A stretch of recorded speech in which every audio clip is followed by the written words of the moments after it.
Hello, hello, hello, hello. We're pretty So, close to on time. Of course, hi we're guys. not starting the Hi show guys. yet because we're still waiting for Steph. But apparently, somebody's saying that she is not going to be able to make it until later.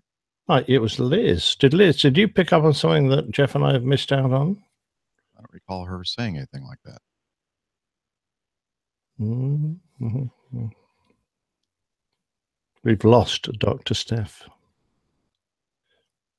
Oh, that means we should do.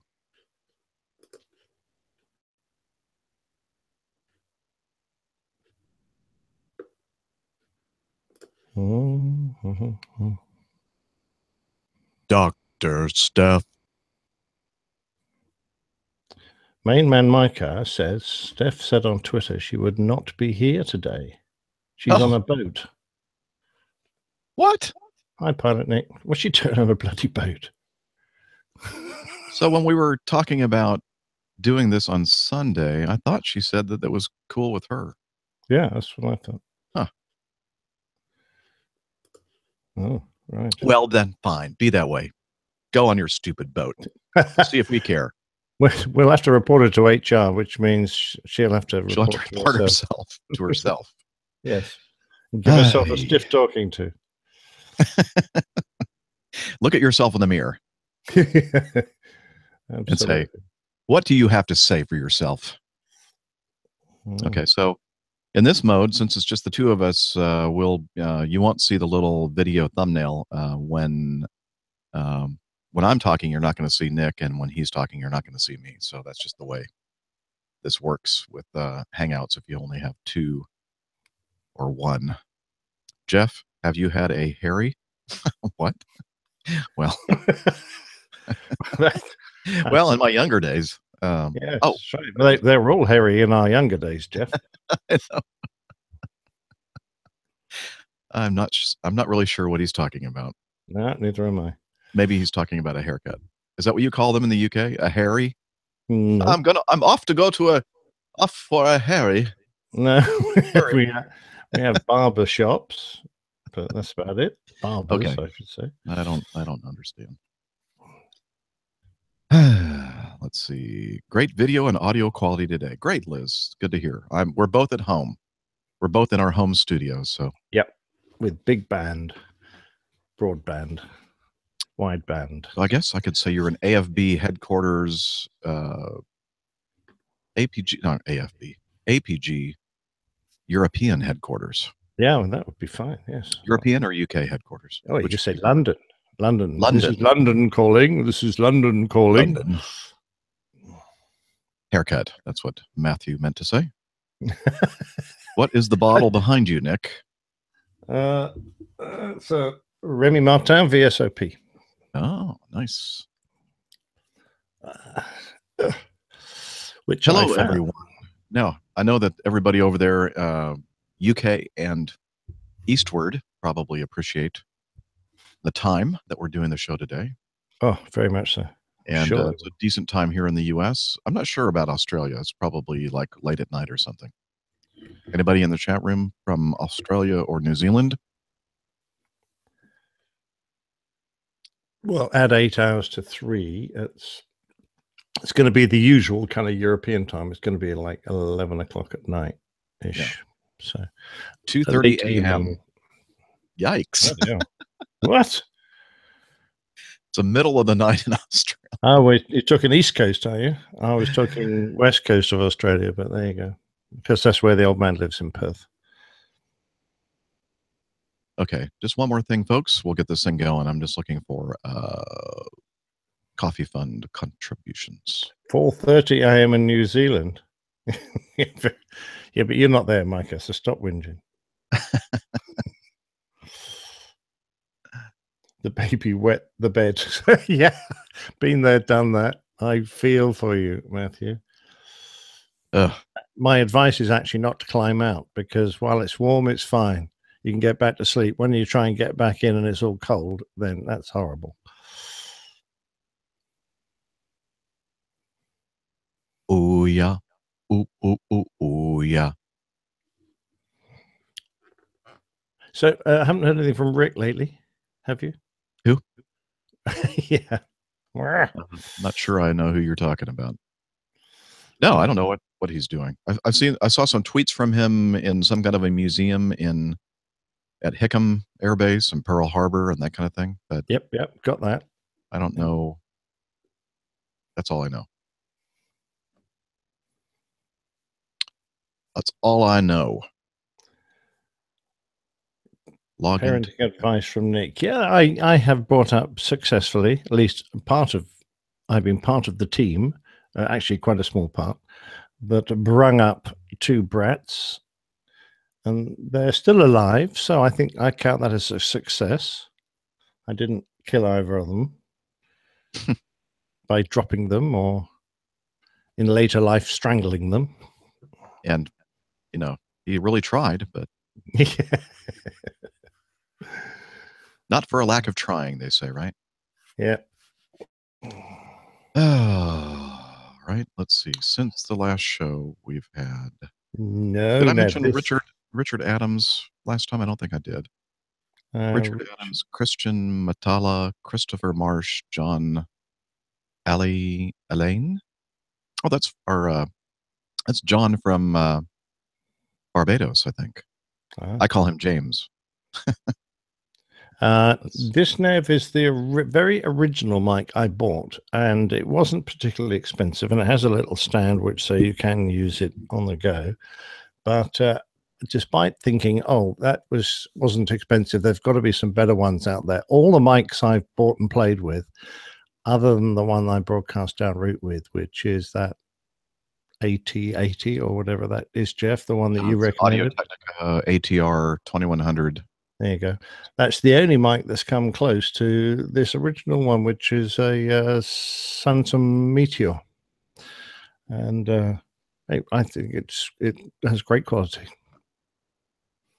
So I use it a lot now. Okay, I'm going to send out a quick push. The most disappointing was the blue one, and funnily enough, the Rode Podcaster, which you have to be so loud. You have to speak up so much, and there's no real way to increase the gain on it. Really, is quite hard work.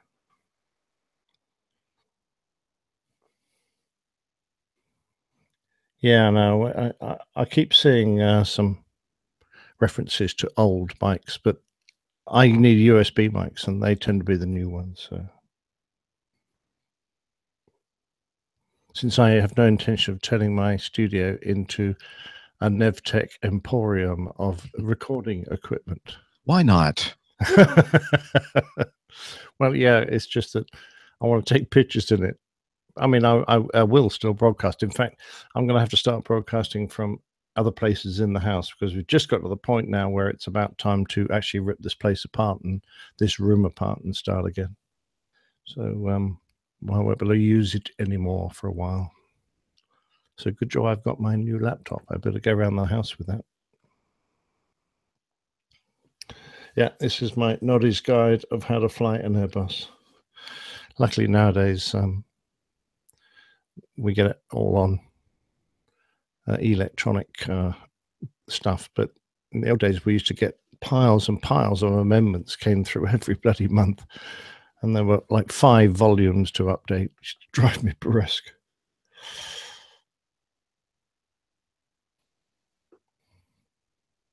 Okay. I won't be there today if you're referring to APG. Okay. There you go. Not sure exactly how that happened. Some miscommunication there. Damn. Oh well. And I asked Dana if he could make it today, but he is out in Park City, Utah, skiing. Oh, right. I've skied at Park City. Very nice. So it's just the two of us, just the two captains today. So maybe that will mean that we can get through this thing, get through more stuff. Well, it's always a bit quicker when there's less opinions to seek. And fewer opinions. That's probably the better way of putting it. That's one of my pet peeves. Sorry. You only got two. You got more than I two. have several, as you know. Okay, let's do a sound check. First of all, let's make sure we have the recording on. We don't have Steph here to make sure that we do all that. Okay, looks like we're recording there and there. And what? So funny. Nev says his English teacher would have given him the cane for that. I think the cane was, they stopped using that in 1990. You weren't allowed to cane children anymore. But Nev was well before that. You did hear that, didn't you? Nope, not a thing. You didn't hear the soundboard? Nope. Try again. Okay, let me turn it off and turn it back on. And try it again. That time is good. Okay. Audio hijack. You're an enigma at times. Okay. Dun, dun, dun. That's some good music, that Enigma Variations. Enigma Opus 3. Oh, very good. Okay. Go back here to Evernote and look at my script. See if I have. Oh no, I'm not quite ready yet. Sorry.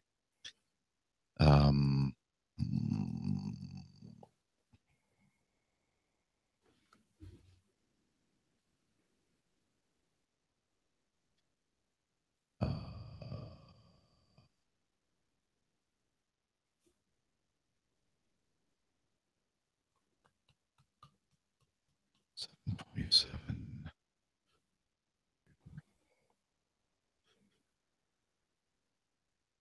And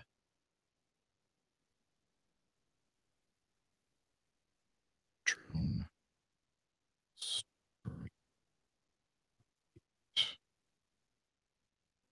That should do it. One day, is that the name of the plain tales?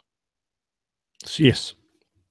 I was trying to think of some way of making it like the story of the little tailor, 5 with 1 blow, but I couldn't. So that's it. That's the closest I can get. 6 in 1 day.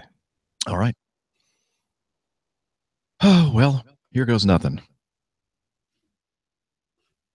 Airline Pilot Guy, episode 255. Flight 209, you're clear for takeoff. Roger. LA, good morning. 123.9.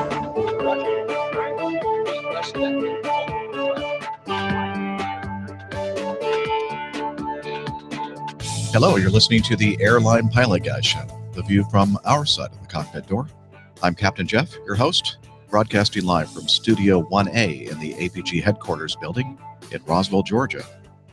In today's episode, flight attendant uniforms, a 727 freighter crash in Colombia, drone strike update, more news, your feedback, and a new Plain Tales episode, 6 in 1 day. So get all settled in, tray tables and seatbacks in their upright and locked positions. Electronic devices powered on, flight 255. It's ready for pushback.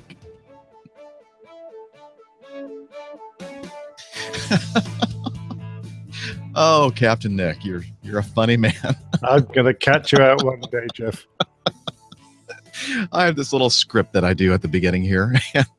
I need to proofread this before I actually start recording the show because that last sentence, Captain Nick definitely changed it a bit.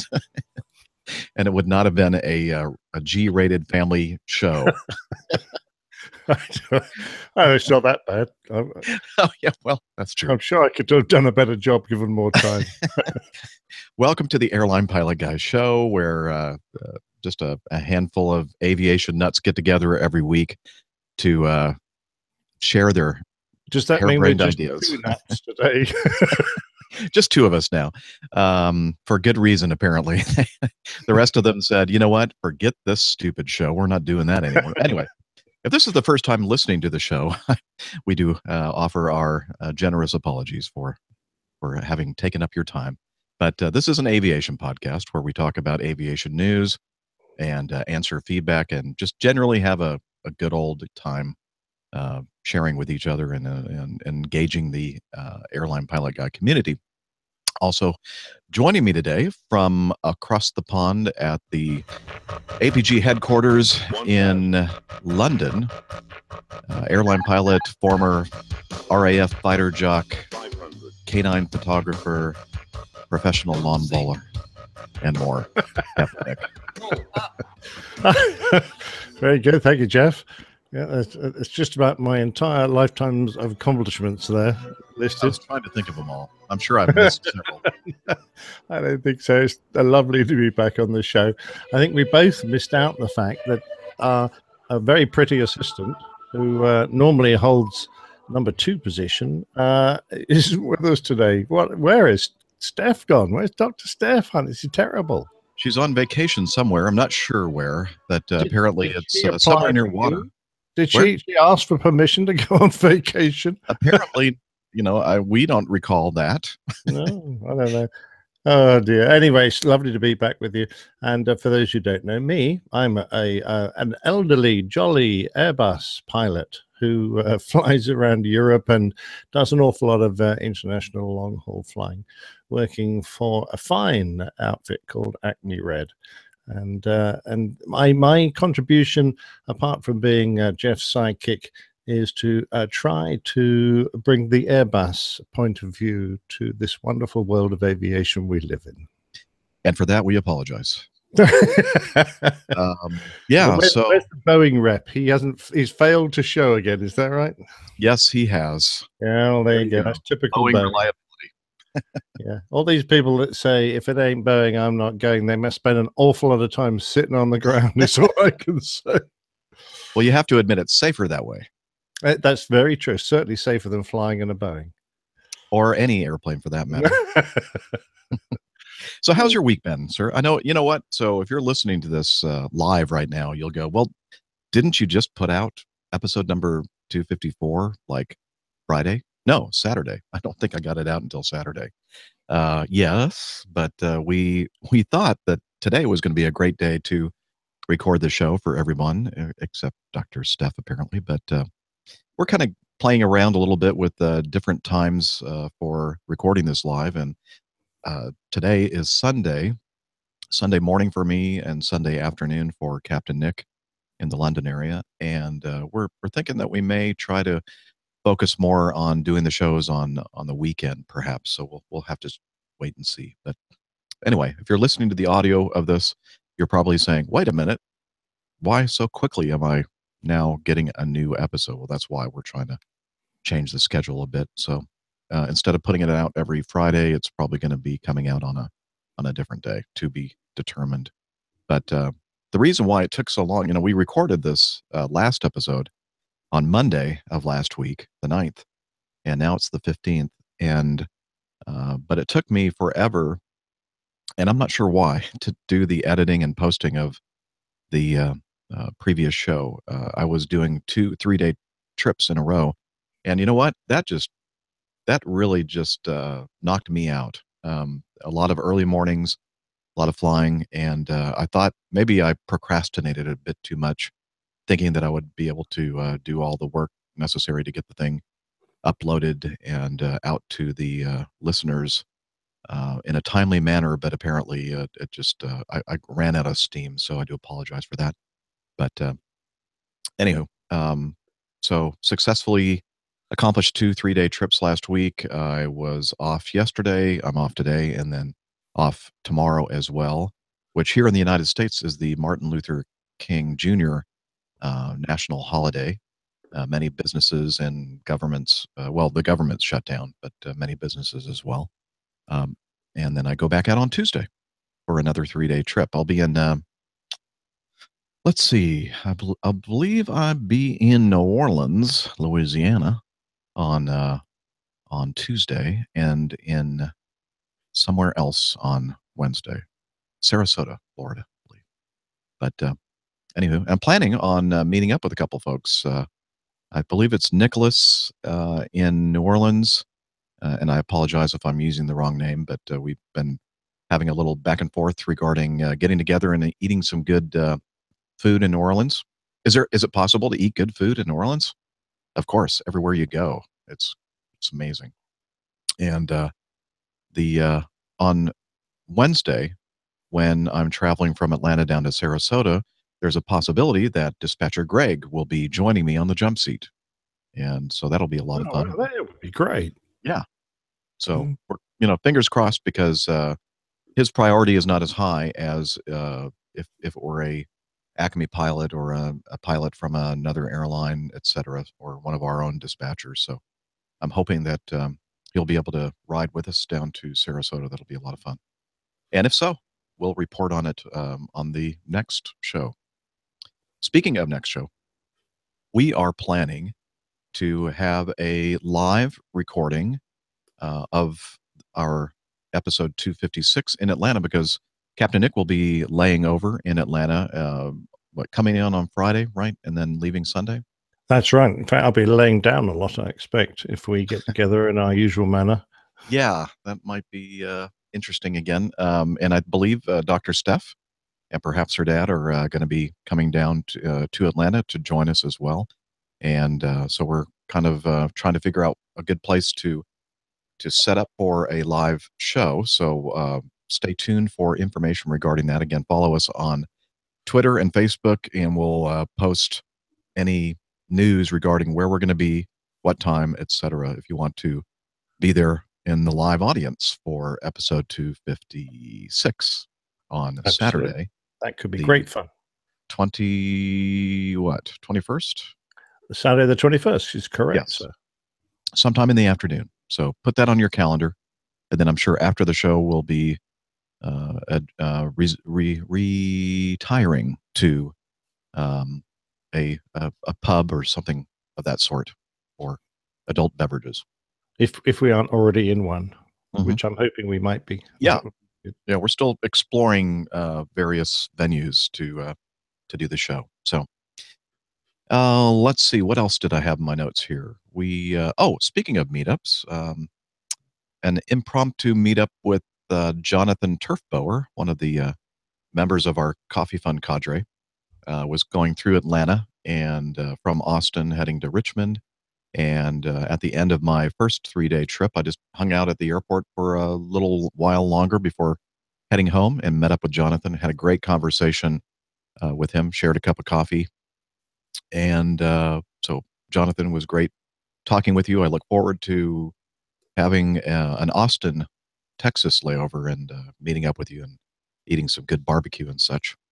And then also, this was a really impromptu meetup on the next day. Let's see, what day was that? I was down in Palm Beach. Was that on Thursday, I think? Yeah, I was in Palm Beach Gardens, and I went across the street to eat at a sushi restaurant. And I thought, I should probably do a Swarm location update. By the way, if you want, you can follow me on Swarm, which is part of Foursquare, which is a service app that you can keep track of the location of people. And You me, can I'm check. there. Pardon me? I'm there too. Okay, yeah. Captain Nick is as well. I believe Steph is as well. I'm not sure. Anyway, so I'm just sitting there and thinking, I'm going to go ahead and put that I'm here at this little sushi restaurant, and then almost immediately I get this reply from the app from Bob Thomas. It says, "Are you with anybody?" And I said, "Nope, I'm alone. Just about to finish up, head back across the street." And then I think I had just sent that text or that message when I look up and there's this guy standing there. I'm going, "Whoa, Bob!" And I've met Bob a couple times now. I think the last before this particular meeting was at the LaGuardia Airport. May have been somewhere else too. I'm not sure, Bob. But anyway, he was there on business and staying at the exact same hotel that we stay in Palm Beach Gardens. And so we had a nice chat there at the sushi restaurant, walked back together to the hotel, and it was great seeing him. And Bob and I took a selfie. And if I think Bob was going to send that to me, perhaps he already has. I'll put that in the show notes so you can see Bob and I in front of the DoubleTree Hotel in Palm Beach Gardens. And Also, I wanted to throw out a shout out to Bob's nephew, Thomas. So, hey, Thomas, if you're watching or listening, just wanted to say hi and glad that you're listening as well. All right. And then finally, in my show notes here in the intro, just this morning, received an email from Don Sebastian, the pre-buy guy, and he says that he and Adam Sipe have started a new podcast. They're calling themselves now the Pre-buy Guys, and the name of the show is Airplane Intel Podcast. And they have their first episode out, episode 001, the introduction.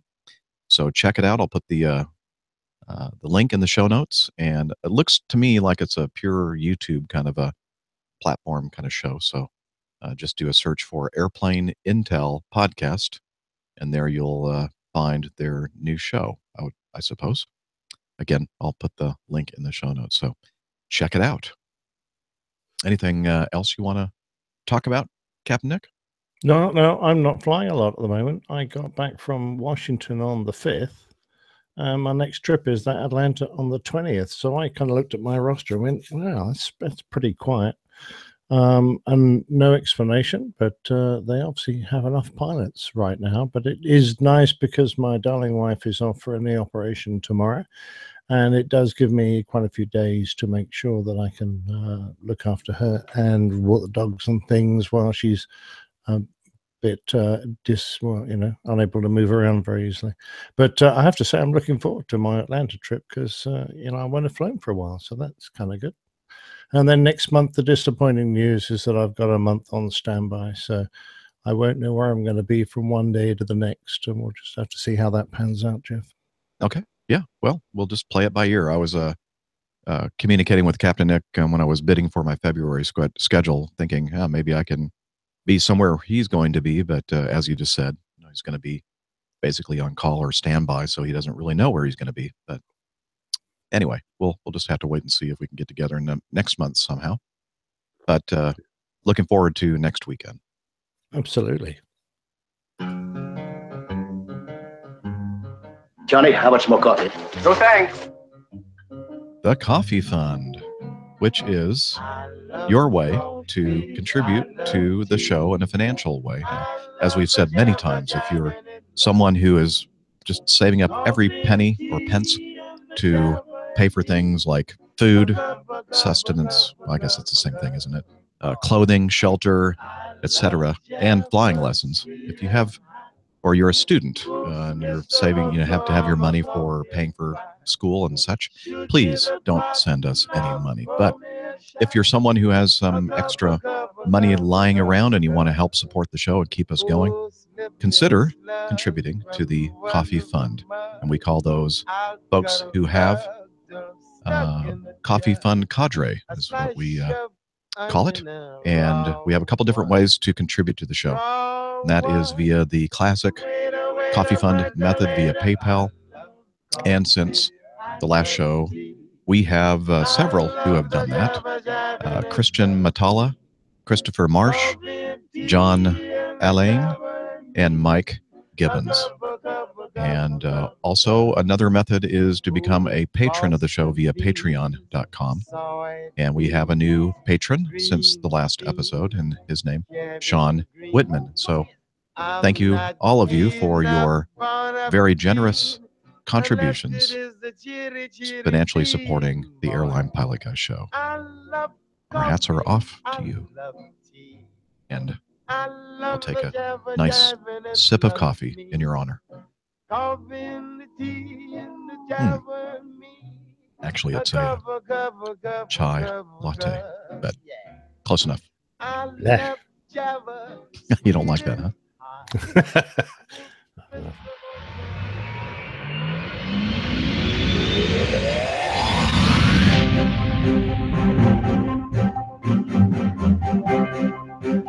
Stand by for news.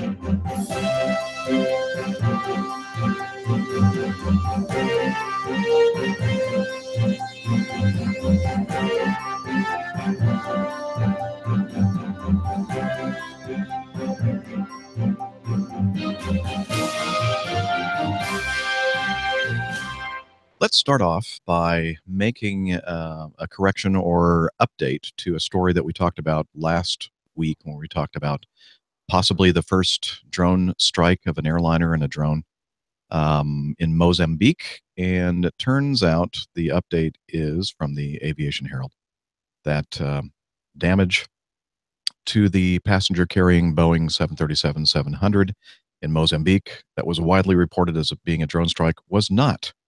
On January 5th, internal domestic flight 136 from Maputo to Tete was descending when a loud bang was heard. Upon landing, extensive damage to the radome was observed. Such damage can be caused by bird strikes, but there was an absence of feathers or blood. It was concluded, therefore, based on a clearly brief and inadequate investigation, that the damage was caused by a collision with a drone. It was also noted that several nearby mining companies operate large industrial drones that could possibly have caused such damage, but the conclusion and the widespread reporting was false. Today, which is the 10th of January when he put this out, the Digital Circuit went back to follow up on the story. Actually, this is another news outlet that's I'm reading from here, thedigitalcircuit.com. We found a new update on the AV Herald website. It says on January 10th, Mozambique Civil Aviation Authority reported that they concluded the radome most probably failed as a result of a structural failure caused by airflow pressure. Contributing factors probably were a defective installation of the radome and inspection of the ribs. Foreign object damage was ruled out. So looks like they got this part from a aftermarket supplier, some company in the U.S., I believe, that deal in parts such as this, radomes. And they don't know if it was a manufacturing defect of the replacement radome or if it was just installed improperly. But turns out no drone strike. So we can all breathe a sigh of relief. This is not the first confirmed drone strike. Yeah, I must admit, Jeff, there's always a possibility that a radome could just fail. But the fact that we all thought this had happened on the approach when the airspeed would be relatively low and the air pressure on the radome would be also relatively low, it didn't really make me think it was likely. If it happened earlier on in the descent when the guy was perhaps, still rattling on at a fair speed, that would be a reasonable assumption. But to me, it seemed an unusual time for it to occur when you're just on the approach and, things are quiet, Well, that's good. I'm glad that it wasn't a strike of a drone and it was rather a part failure. But in either case, I don't think it was a life-threatening event for anyone, so that's good.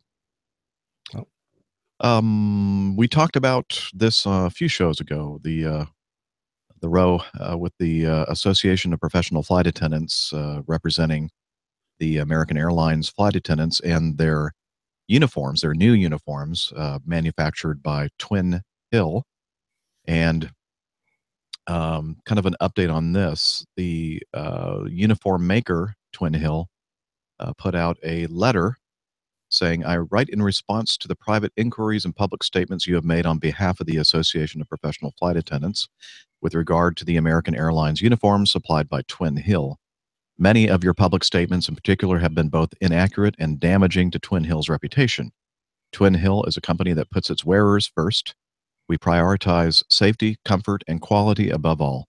We were deeply concerned when claims made by the APFA started to surface about your members having reactions to the American Airlines uniforms provided by us, and we immediately leveraged every resource at our disposal to investigate those claims.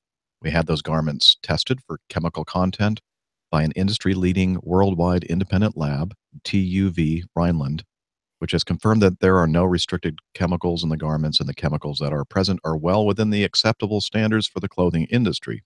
Simply put, the garments are safe.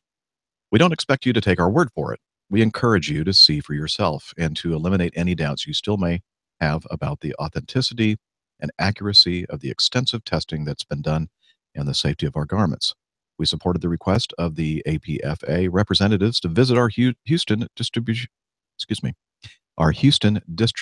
center and select uniforms directly for joint chemical testing with American Airlines. We scheduled that visit on 3 different occasions over the last 8 weeks, and each time the APFA has unilaterally canceled the visit at the last moment. Considering the nature of your claims about your members' reactions, we are at a loss to understand what could take priority over this meeting. So the letter goes on. I'll put the link to this in the show notes. But basically, they're saying, okay, if you're claiming that there's a problem with these uniforms with the chemicals and dyes and whatever in the fabric, and you want to have them tested, well, please come over here. Just at random, choose some uniforms, take them. We'll have them jointly tested, and you can see for yourself that everything is well within the limits.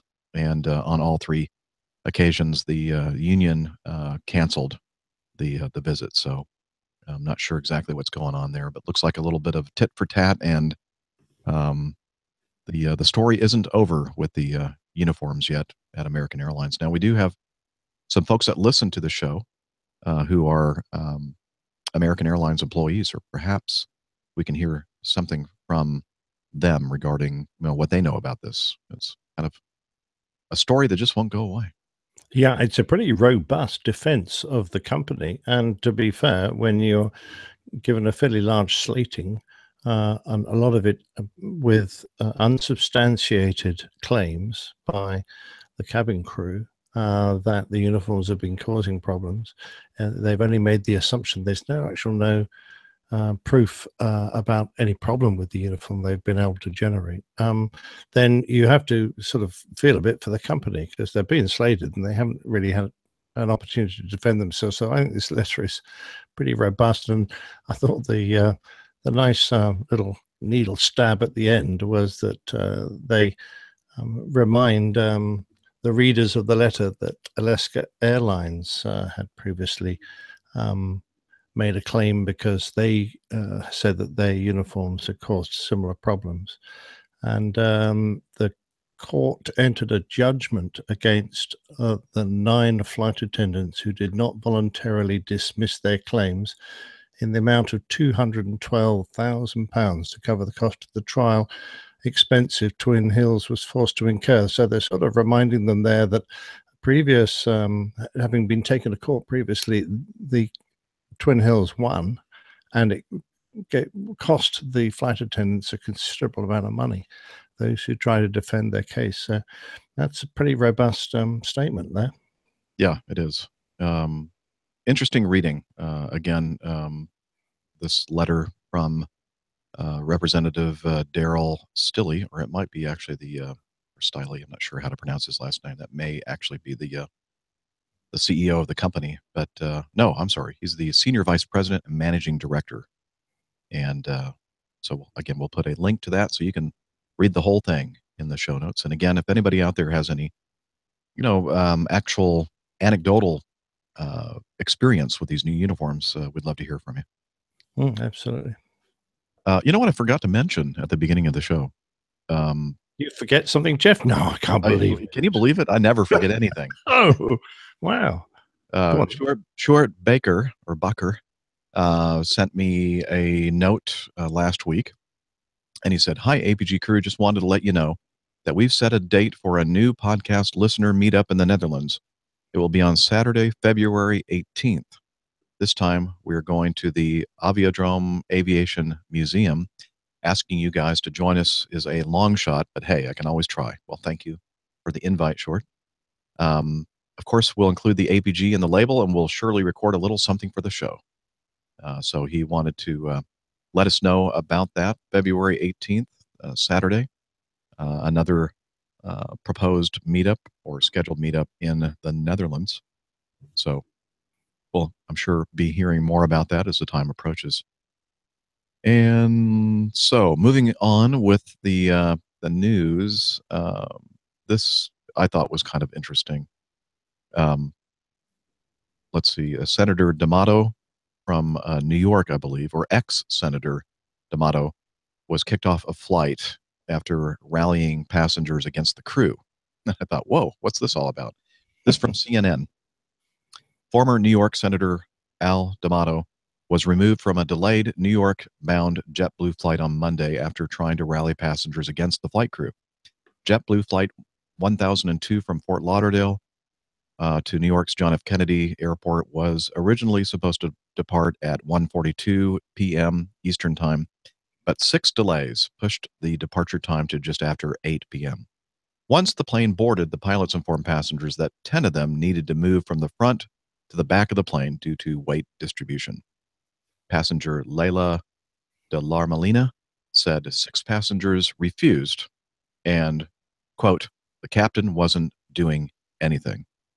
De Larmalina said the former senator got up and confronted the people that refused and then told the captain to just pick people to move. Let's see, again from Layla. He called them idiots and said, the captain needs to grow some balls. so they kicked him off the plane. I guess they took umbrage to that. JetBlue spokesman Morgan Johnston told CNN, the decision to remove a customer from a flight is not taken lightly. If a customer is causing a conflict on the aircraft, it is standard procedure to ask the customer to deplane, especially if the crew feels the situation runs a risk of. I'm sorry, I just closed my window. Let me open it back up again. It's hard to read the article. Escalation in flight. Thank you. Runs a risk of escalation in flight. After being told to deplane, video taken by passenger Jacqueline Galante shows D'Amato attempting to rally passengers to stand up and deplane with him. He's saying, stand up for what's right and walk out with me. If you don't, then what do you stand for? So he was escorted off the plane by Broward County Sheriff's officers. The Sheriff's office referred a comment to JetBlue saying it's not a law enforcement issue. So anyway, I thought it was interesting. Basically, he's saying to the captain, come on, man, grow some balls and do something. Tell these people to move to the back of the airplane. Now, in a way, I can kind of see his frustration with maybe a lack of leadership. You know, the guy making an announcement, telling people to move and nobody moving, and just not doing anything about it. Or perhaps he just didn't wait long enough for the flight crew or the cabin crew to do something about this. But anyway, what do you think about this, Nick? Yeah, I watched his interview that he gave on television. The might have been the next day or 2 or 3 days later, and he he's a very eloquent man, and being, as you would expect, an ex-senator, so he knows how to speak, and he put his case very well. The fact that the people were being asked to move and nothing was happening, and the flight wasn't going anywhere as a result. But the nice thing about him is he not once did he refer to the fact that he was an ex-senator, and that he didn't try and pull rank over anybody. He just tried to say, look, we need to get our pup in a pile here and move these people. So for that point of view, I think he's very good, and I have a lot of sympathy with his situation. The fact that he was the one picked to be kicked off the airplane and not the people who refused to move. I don't know how fair that was, because if I can't get airborne because the aircraft's out of trim and I need people to move, I'm going to very politely ask them. I'm saying, look, here's one alternative. Either you move to the back of the airplane or you move off the airplane. We can't get airborne with you sitting in that seat. I'm sorry. Right. And then you just move down the cabin until you've moved 10 people, and then away you go. You you just can't just sit in the flight deck and go, I'll just keep shouting down the PA and hope things will get better. And you know that everybody was very frustrated to begin with because, the thing was delayed 6 hours before they even started boarding. Yeah, absolutely. This flight. So, everybody's frustrated. And then we have these passengers that say, no, I'm not going to move.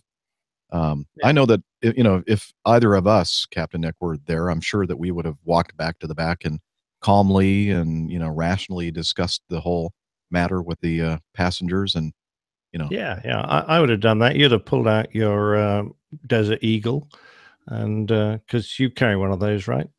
What's a Desert Eagle? I'm not sure what that is. Jeff, you'd let me down there. That's a very powerful handgun, Jeff. Oh, and I'm okay, assuming thank you. that you American pilots fly with all the time strapped. Oh, to yeah. yourself. Well, Is we're that in the right? U.S. We all carry guns. You're right. Yeah, that's what I thought. Holsters. You said, I assumed you just walk down and put the gun to someone's head and say, "Right, move." Make my Exactly. I'm only joking. No, the way to deal with these situations is to try and approach people in as logical a manner and clear a manner as you can. Explain the situation as best you can, and then say, "Well, this is the way we've got to fix it. The only way we can get everyone is, I explained it to you, is for you now to kindly move your seat, please." Yeah. And then people, once they understand the situation fully, people are usually quite happy to comply. Yeah. Oh, well, anyway, I thought that was interesting. I wish I'd seen that interview. I had not seen that. I just read this article. And And I can't believe you don't have a Desert Eagle. I thought no. everyone in the States had at least 2 of those, one on each hip, ivory handled, something like that. Just because Liz was saying, the English pilot explaining a handgun to the U.S. pilot. Yeah. So what does that say? I mean, come on. I love it. Anyway, Stereotypes. We all still right. dream and We all think in have these stereotypes. stereotypes, don't we? Absolutely. Okay. Well, howdy. Let me shoot my gun and get on to the next news item. Yeehaw. Yeehaw. Let's see. How do you pronounce aerosucre? Aerosucre? Sucre. I know how you pronounce it, Nick. Don't even try it. Anyway, a aerosucker, Boeing 727-200, which is a great airplane. Well, it was a great airplane until they crashed. Registration Hotel Kilo 4544, performing a freight flight from Puerto Correno to Bogota, Colombia, with 6 crew. Did not become airborne while taking off from Puerto Correna's runway 25. Although, well, it actually did become airborne. If you watch the YouTube videos, which I think is very, very impressive, that shows that 727 is quite a hardy airplane. Anyway, it barreled down the runway, broke through airport perimeter fences, became airborne, lost height again about 3 minutes later, impacted the ground about 5 nautical miles from the airport, and burst into flames. 2 persons were rescued alive. 4 persons died on the scene. One of the initial survivors succumbed to the injuries in the hospital, and as of the 21st of December, 1 survivor was reported in stable critical condition. Now, I'm not sure exactly what the status is of that not passenger, crew member, and I know this happened last month, December 20th to be exact, and we didn't talk about it then. I did see it in the news, but there were so many other items that I thought we should talk about instead. But then I kind of viewed this whole incident, and I thought, it'd be worth talking about on the show. So apparently the weather is not bad, and the 727 they're surmising was overloaded, or perhaps the was improperly loaded, and there may have been a center of gravity issue. But you got to watch the videos if you haven't already to see this 727 just basically, just go right through the airport perimeter fences and across this road. And it's a miracle, I think, that nobody sitting or standing on that dirt road at the end of the runway, nobody got injured or killed from that, because it's pretty scary when you see this happening. Oh, absolutely. Yeah. The guys that took the film were very close to it. I mean, Yeah. weren't they? I'm surprised none of them got taken out. There's a guy like on a bike that was, like literally just feet away from where that 727 went barreling through that perimeter fence and over the road. And I was thinking that there must be so much, wind and wake and everything else coming from that airplane that the guy must have been knocked off his bike, but it wasn't. Maybe that was a problem. There wasn't any wake turbulence because there wasn't enough lift to get the airplane off the ground. But it did eventually get off the ground. And there's one, the third video that I was viewing showed the airplane at a low altitude struggling. Looked like the right inboard flaps had been torn off. And in the video, it appears that they have fuel dumping going on, because you can see 2 vapor trails coming from the area of the wing where you'd have fuel dumping on that airplane. And then it just kind of disappears and crashes, unfortunately. So, interesting event. 5,900 foot runway, I believe, and I'm not sure what the altitude is, but I'm sure that being Colombia, that it's probably sort of a higher elevation. And apparently, people have said that there have been other close calls such as this one before with this actual outfit and this airplane. So anyway, what do Yeah, you think I about wonder this? if they'll. Well, one of the questions is, did they often take off overweight? So there is a suggestion that they did so, which is why they only barely got airborne on previous occasions and didn't on this one. Yeah, So it might have been that they were just pushing their luck over and over again. But I suspect, I don't know, from the number of people that were at the end of the runway filming this, now either they've got a huge number of aviation enthusiasts or people knew this was going to be something of a dramatic takeoff. So, it does make you wonder if the reputation that this airline and this aircraft had generated was true, and that people were there to watch something dramatic. So it doesn't sound like it was being well operated. And yeah, despite the fact that we did discuss the fact that 727s are often used nowadays in some pretty remote areas of the world, off unprepared strips, and do very well at that when they're not miracle workers. I mean, they're a pretty old airplane yeah. now. So it sounds like people were expecting a bit too much of this particular machine. Very sad. One of the commenters on the Aviation Herald regarding this crash, Jose Aparicio, said, if a similar belly dragging takeoff of the very same 727, or no, a similar belly dragging takeoff of the very same 727 was filmed back in October, and said that his question is, did they always take off overweight, or worse off, the pilots did that for their excitement? I can't believe they would have done that for their excitement. No. Either way, another case for citing Einstein again. Quote, there are two things that are infinite, the universe and human stupidity. I didn't Very know true. Einstein said that. No. How about that? Well, we'll have to ask him. Oh, damn, we can't. Yeah, unfortunately. I was looking for my little sound clip that I like to play for cases like this, and I can't seem to locate it. Where is it? Where are you? Here we go. I have very little patience for stupidity. That was also a quote from Einstein. That's Einstein speaking. That was isn't it? actually, yeah, it was actually Yeah. him. Either that Okay, or Kevin Richard from Nixon. The Office. It's not Richard Nixon. No, I No. don't think so. Oh, damn, he sounds just like him. Well, here we go. It's now time for the best part of the show, which is, of course, your feedback.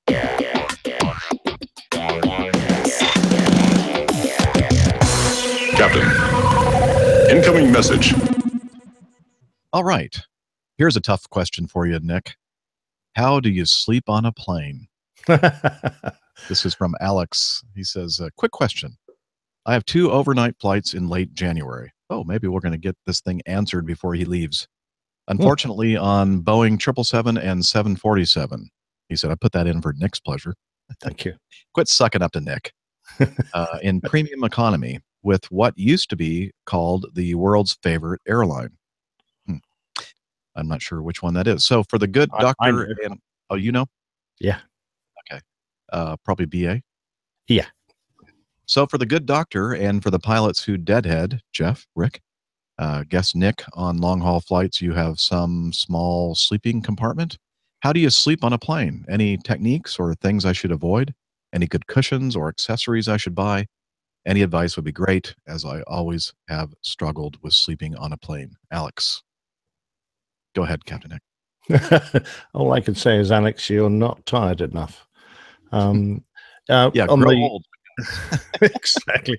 On our A340s, where we did long haul and ultra long haul, we had a sleeping compartment behind the flight deck, which was reasonably comfortable. Get down prone in there and cuddle up just like being in bed. On the 330, which we tend to fly on the shorter routes, there is no crew rest, but we're still permitted legally to take a cat nap in our seat. If we're at particularly low circadian rhythm, so your body's at like 2 o'clock in the morning classically, and you're really struggling to stay awake, even though you might have rested in the hotel before the flight, the chances are that with your body being out of phase at local time, you wouldn't have got good quality sleep. So often on the, those long night flights back home, it's common to just say, look, I need to take a small rest. We call it CRR, crew rest recovery, I think that stands for. And basically means you follow a set of procedures that allow you to darken the cockpit, turn off the loudspeakers, settle back in the reclined seat and close your eyes, and preferably get a short nap. About one sleep cycle, 40 minutes is ideal, and that's usually enough just to give you enough alertness to continue the flight. So we have also procedures where the awake pilot will contact the cabin crew at very regular intervals to assure them that he is still awake and they don't burst in and disturb the flight crew, so the guy can get a little bit of rest. So we do that. So that's how we sleep on the flight deck. So it's very similar if you're in a passenger seat. Usually the lights are dim. You can put earplugs in, perhaps put some noise cancelling headphones on to cut out a lot of the noise. You can settle yourself back in your seat. I would recommend, if you someone that has a lolling head, I would recommend one of those nice cushions you can put around your shoulders and neck to help support your head. Dr. Steph, I know, likes to cuddle herself into, gets a window seat and cuddles herself into the corner of the seat and rests up against the between the seat and the fuselage, and she's got some way of getting herself comfortable in there. But basically, you're just going to sit back, close your eyes, and then just allow your mind to drift to somewhere quiet where you can just allow your brain to kind of ease off, stop working for a while. And if you are tired, then I can assure you, you will get some sleep. Don't try and get too long a sleep, because you have to be aware of DVTs. So, get yourself 40 minutes, perhaps an hour and a half. And then when you come around, make yourself get up, walk a little way, perhaps go to the loo or something, get a glass of water, because that's the other problem. If you spend a long time asleep on an aircraft, you're in a very dry environment and you're not consuming any liquids whilst you're asleep. So you're going to dehydrate. So go and take a few sips of water and keep yourself hydrated, and then go back and catch another 40 minutes or so. So that's my recommendation. You're not going to get good quality sleep on an aircraft, even in a nice, comfy, premium economy seat, but it would be better than nothing. So I would recommend you do your best. And I'm sorry, actually on the podcast, Jeff's just put up a picture on the YouTube of some bloke with a great big inflatable dustbin or something in front of him. I recommend the inflatable airplane travel sleep pillow by SkyRest for $30 US plus $8 shipping. Oh, and it's like this big giant thing that is in his lap, and it is between his belly and the seat in front of him, and he just puts his head forward and goes off to La La Land. Exactly. If Captain Al were in the chat room now, I know he'd be saying something rude like it doesn't have arms and legs and it's the wrong color. But that's the sort of thing you need, something to support your head so that you can rest. So that's the best you can do. There's no real tricks to it. I'm not a great believer in taking sleeping pills because, you can get some over-the-counter remedies that will make you feel dopey, but they often last a lot longer than you would like them to, and you end up leaving the aircraft feeling really horrid. And I wouldn't recommend taking too much alcohol either, because that has a very similar effect. Yeah, I mean, it's tempting to do that, but as you said, when you arrive, you're not going to feel refreshed at all, most likely. No. And don't take Ambien and drink a lot of alcohol. Ambien, that's what I was trying to think of, because that's some disastrous. I think Pasadena Bryant tried that once on a trip over to somewhere in Asia.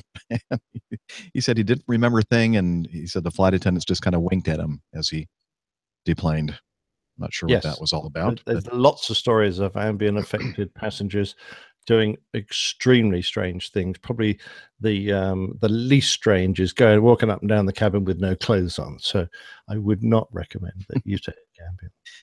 Not unless you want to be on the news. Portion of the show. Yes, yes. Let's see. You want to listen to some audio feedback from Jules? Oh, I love Jules's feedback. Okay, let's have a go.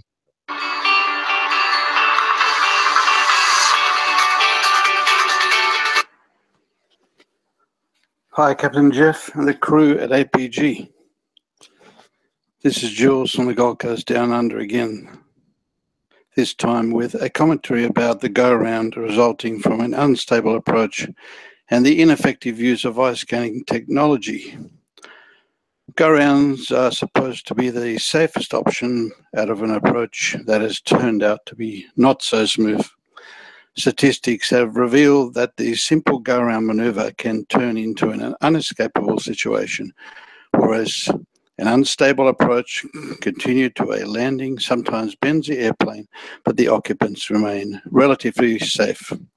Some years ago, safety organizations initiated a campaign to reduce causes of runway excursions and overruns. What was established was that they were frequently followed by the unstable approach, usually too high, too fast, or both. In the 777 incident in the Middle East, it seemed that the toga switches were inhibited from normal operation due to a landing gear bounce on the runway, maybe due to too high speed that was needed due to low-level turbulence. The co-pilot's priority was to communicate back to the tower's instruction to go around, but it seems the crew did not check if the engines were spooling up first before ATC communication. I always thought that the golden rule is aviate, navigate, and lastly communicate. Anyhow, if crews took notice of the advice regarding unstable approaches, one of the potential effects would be more go-arounds. Airport statistics show that 1 or 2 go-arounds occur for every 1,000 approaches, which results in 1 go-around per year for short-haul operations and 1 to 5 in every 10 years for long-haul flights. We always assumed that go-arounds were easy, and it was assumed that recurrent training in a simulator with an approach, with an engine out, and a late go-around should ensure pilot competency in the event of late go-around. However, the evidence shows the situation is not as simple as that. Firstly, crews in the simulator anticipate a go-around because it is a statutory exercise, whereas in the real event, the need for a late go-around will be a surprise or at best be a late decision. The ultimate in late go-arounds is carried out just above the runway.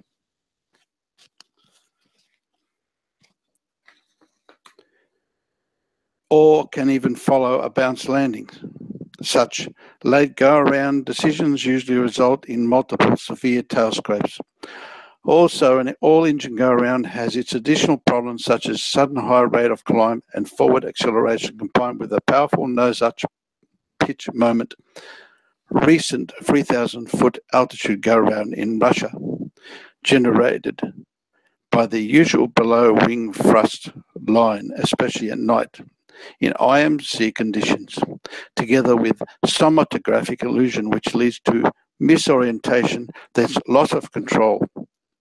Of course, most crews save the airplane with efficient correction, but others will lose it if their combined alertness and cross-check effectiveness is lower due to excessive duty hours or tiredness.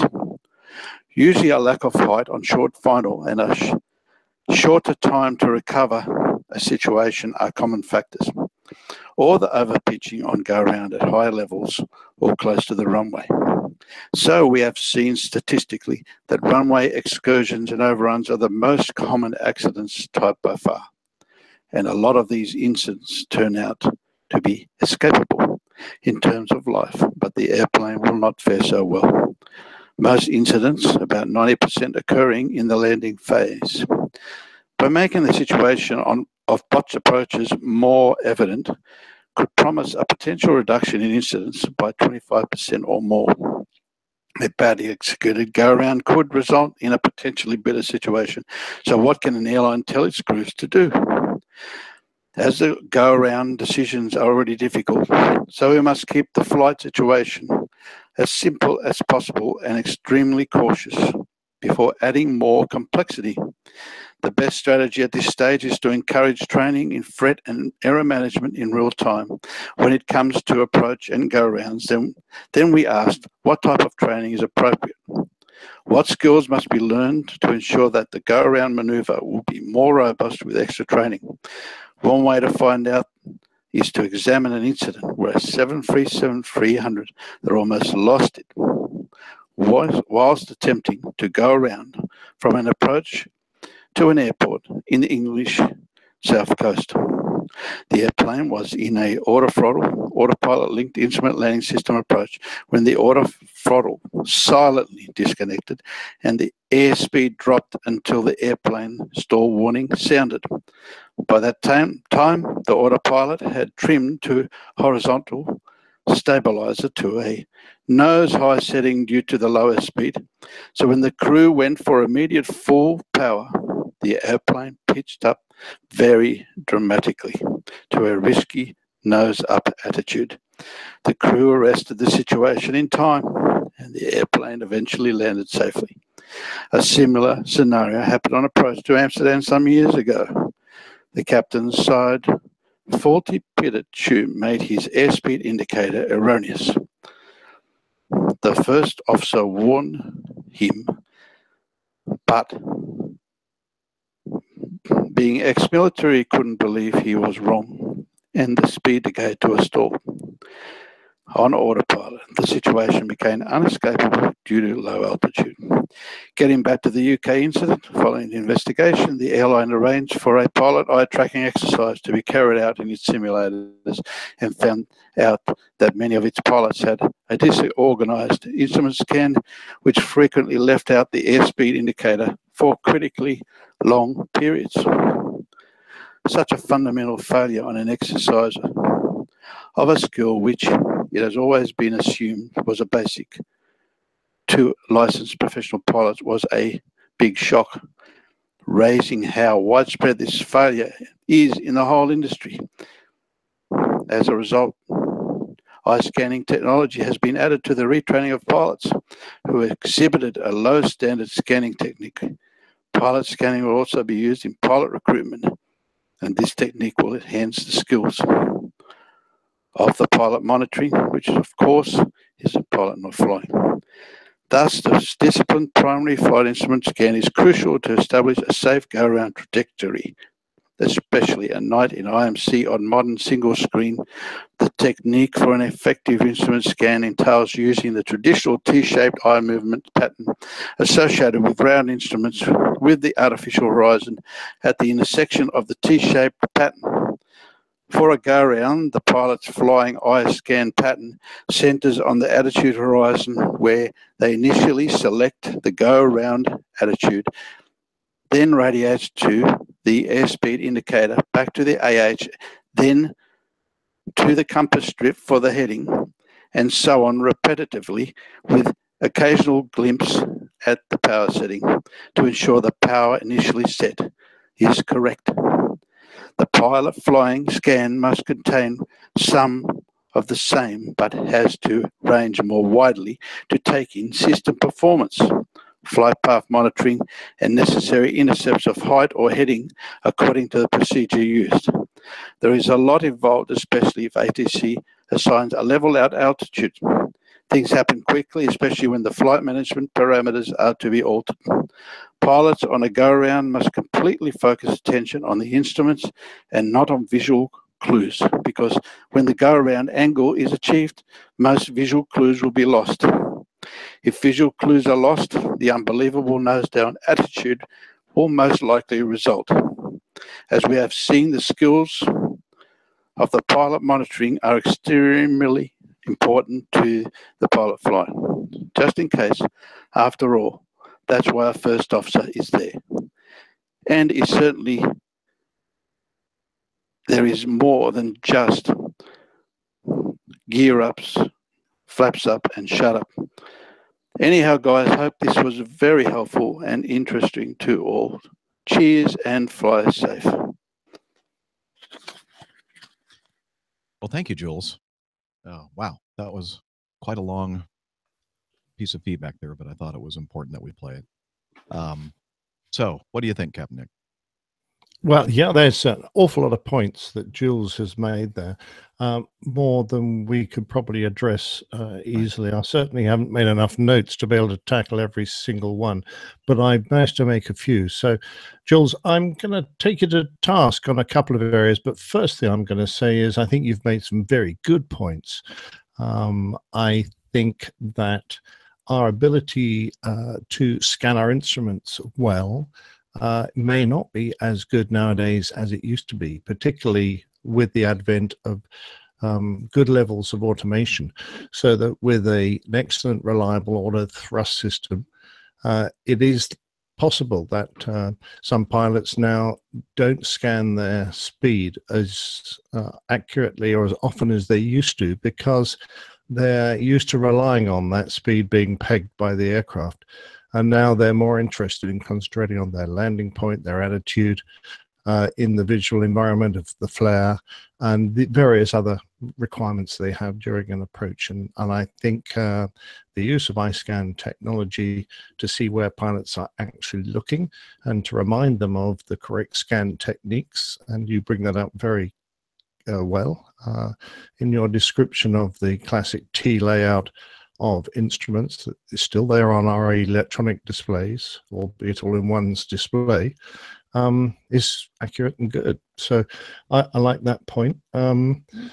So the other thing is, in a go-around, it's often easy to be distracted by outside agencies like air traffic. And the classic would be, you know, we got go-arounds in going into New York, where the standard go-around is a level of a 4,000, but all of a sudden, if you do one for real, air traffic may well be screaming at you to level, let's say, 1,000, which can come completely out of the blue to a crew who are in the middle of what is a demanding, or can be a demanding exercise, to suddenly have to stop more or less what they're doing and try and level the aircraft off can be very distracting. So that's another very good point. So, but the areas I'm going to take you to task on is that it might be safer to ignore a stabilized approach criteria and land on, with the possibility of mishandling the landing and crashing, running off the end of the runway or whatever, merely on the likelihood that passengers are more likely to survive a crash on the airfield than they are if the go-around is mishandled and the aircraft crashes as a result of that. I don't like that logic at all. It doesn't follow for me, because the chances of you having a severe incident after ignoring stabilized approach criteria are very high. The chances of you mishandling a go-around are actually very low, although there have been a couple of incidents that hit the news recently. I don't think the statistics support that assumption in any form or manner. Most stabilized go-arounds, unstabilized go-arounds, or go-arounds because the aircraft isn't stabilized, occur quite high, usually around 1,000 feet, because that's usually the big decision point. If you reach 1,000 feet and you check your criteria, if you're not stable, you're going to go around. And that's a relatively simple maneuver to perform, and everyone does it often in the simulators, and it works fine. So we're pretty much guaranteed that that will be flown safely. An approach that destabilizes later on, so very close to the ground, one that even might involve gear touching the runway, is going to be a difficult area, and it's both difficult to simulate, and because of the fact that you were planning to land but now suddenly you're going to have to go around, it's unexpected. It can have that startle effect for the crew, but I still think that the chances are that the crew will handle that go around much better than they would try to attempt to continue and land the airplane. And I also think the results are much more likely to be safe. So you do quote a couple of incidents, but I will say to you that 737 that had a discrete or autopilot, so auto thrust disconnect, that was obviously a fault with the aircraft. So now you're combining two problems. You're combining an undetected fault, which was obviously quite hard one to spot, and the fact the guys weren't scanning their instruments, separate problem. But a go around from that point was definitely the right thing to do, because you need a lot of thrust.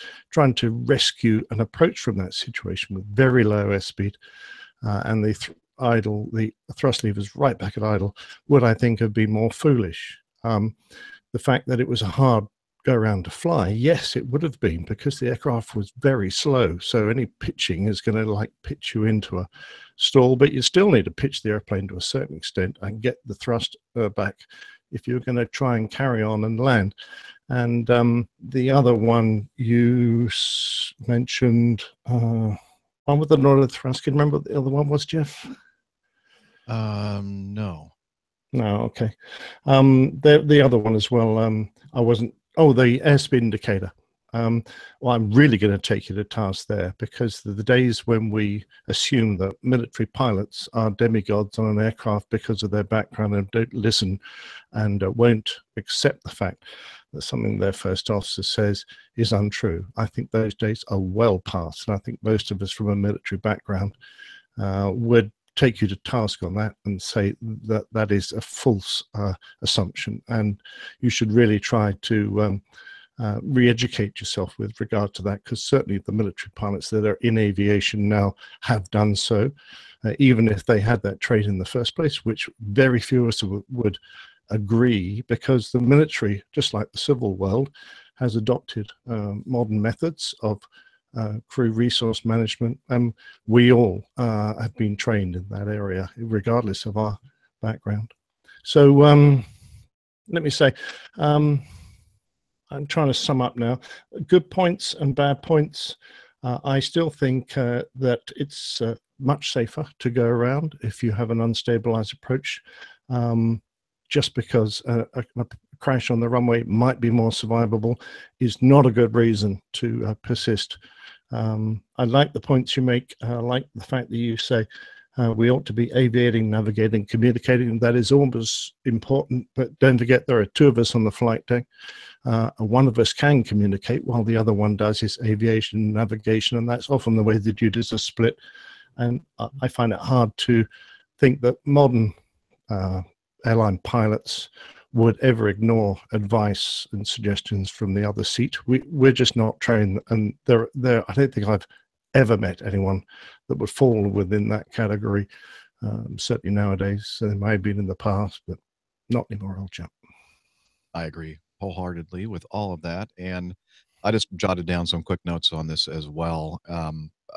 I think that we've mentioned quite a bit with this regarding the faulty instrument scan, and I'm not so sure. I've never flown an airplane with a modern primary flight display that incorporates all the what we used to have in a six-pack or a T arrangement, now all in one display. And I'm not sure if that is contributing to the lack of a good scan anymore. I'm not sure if that has anything to do with it or not, but I wholeheartedly agree that over-reliance on automation, especially over-reliance on auto thrust and auto throttle systems, is becoming more and more pronounced. And I just don't understand why you don't have your hands on those throttle. Now, I know if you're on an Airbus, it doesn't really make a lot of sense, I guess, to put your hands on the thrust levers. But yeah, we're still required to have them there, Jeff, because you might need to move them.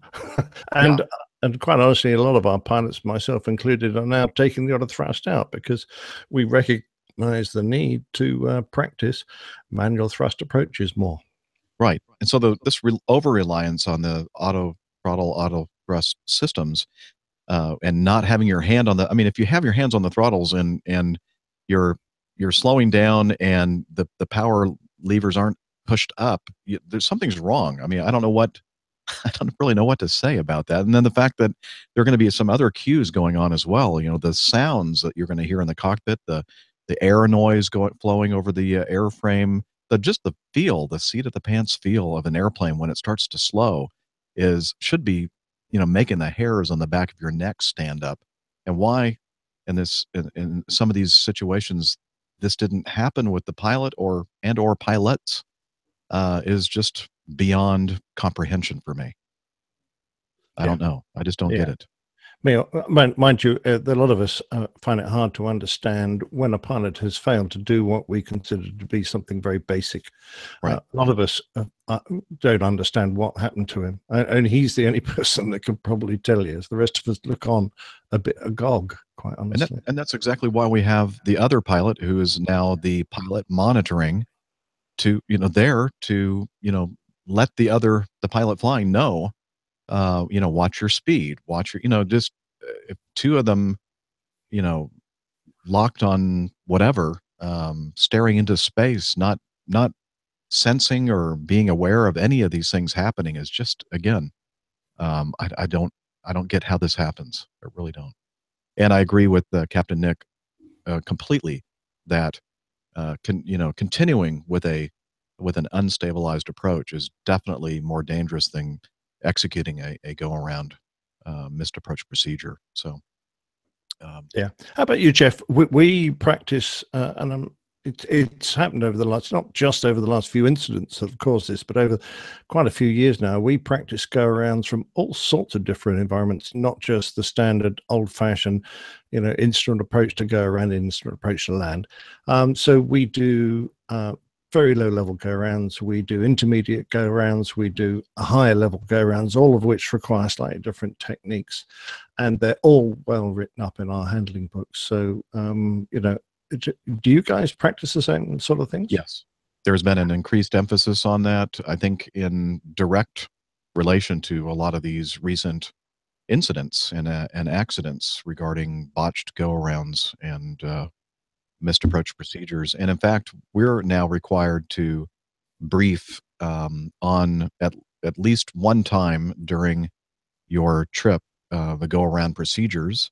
And if it looks like you're going to be in a situation where it's very likely that you're going to have to execute a go around or a missed approach procedure, to brief it at that time as well. So yeah. The only other thing I want to bring in here, Jules, is modern technology has another face to it, and that is our ability to completely examine every flight that occurs in real life after the event. So every single flight that Acme Red does, all the data from that flight is downloaded and examined using a system called Candid. So every flight parameter that might have approached a certain, say, low speed or low altitude, or divergence from the normal approach path, lots of thousands of parameters are examined. And if any of them flag up as being exceeded or even close to be exceeded, the flight is looked at in great detail. And it's used as a training tool, not as a tool to discipline any individual pilots who might have made a mistake during a flight, but it's used as a flight safety tool to notice trends, so that on a certain fleet, on a certain type of approach, a number of areas are causing concern. So that is highlighted, and every pilot on that fleet is given training to ensure that that trend is knocked on the head, is stopped. So this is one area where modern technology is absolutely brilliant, because it does allow us to see everything that every pilot does on every flight and look at it closely. And if anything is causing concern, then it is stopped before it gets to the point where it could cause an accident. Exactly. Thanks again, Jules, for your audio feedback. And yeah, good feedback, raised a lot of points, and certainly made me think.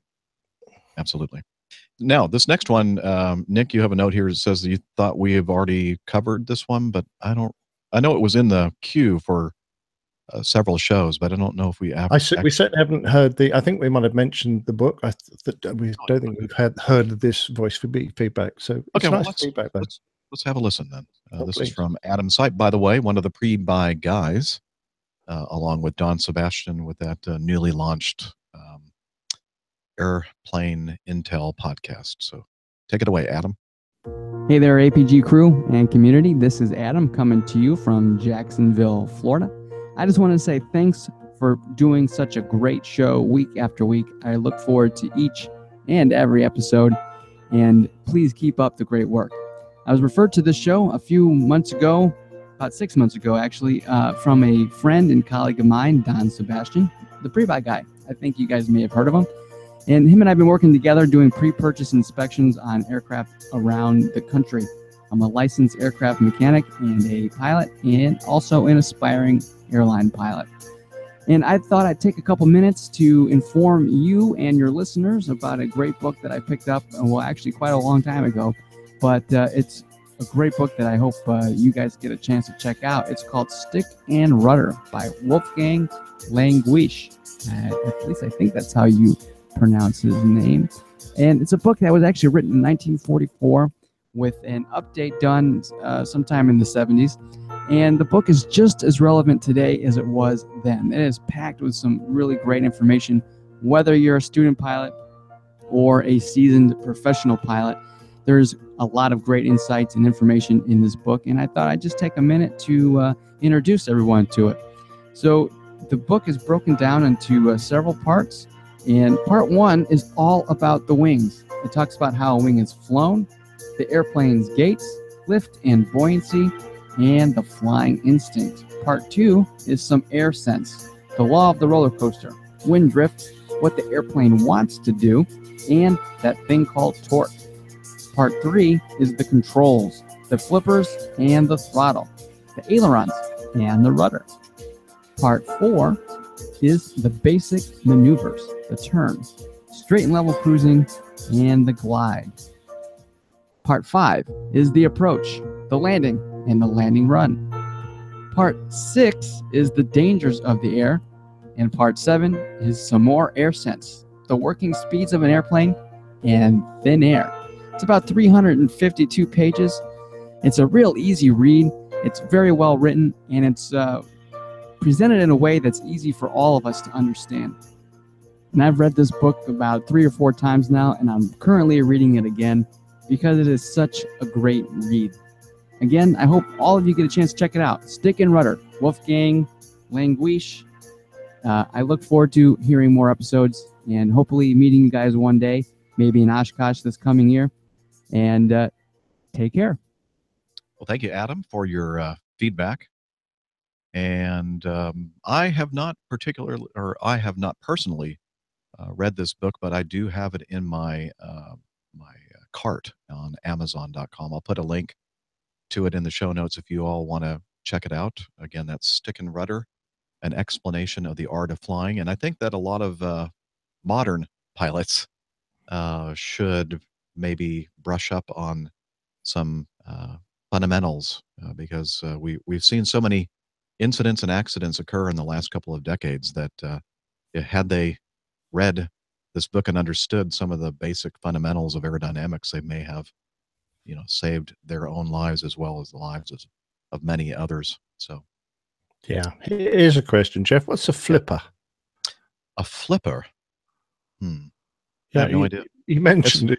It's one of those things you put on when you're skydiving. I mean, not skydiving, scuba diving or snorkeling. You look funny skydiving in flippers. With a flipper. Oh, also a flipper is a dolphin. It was in a nice little show. It is right, and it's also the little buttons you have on the side of a pinball machine. That's right. Those are flippers. But I don't know what a flipper in aviation is. I don't know. Maybe ailerons or elevators. I don't know what a flipper is. Well, apparently they were using a different different terminology back in the 40s. Yeah, yes, they might have done. Yeah, I was just curious. Well, I don't know what a flipper is in relation to this, but I do know what draft beer is. This is sent in from. Oh, hang on. I should probably play this sound effect here. Hit the wrong button. Oh, that sounds good. Of course, that's a bottled beer, not a draft beer. This was from, I can't see, who did I? Okay, hang on. This is from Sean McHale. He sent in a link to an article from a KLM blog, World's First Perfect Draft Beer Aboard a Plane. A nice, cold, fresh beer drawn straight from the tap. For some, there's no better way to quench one's thirst. Usually you'd sit down at a sidewalk cafe or nip inside to get to the golden nectar. But if the desire for draft catches you unawares aboard a plane, you're out of luck. But that's set to change because KLM recently served its first draft beer in world business class. Not on all flights, unfortunately, because we currently only have one KLM beer trolley at our disposal. Well, you better get some more. Yep.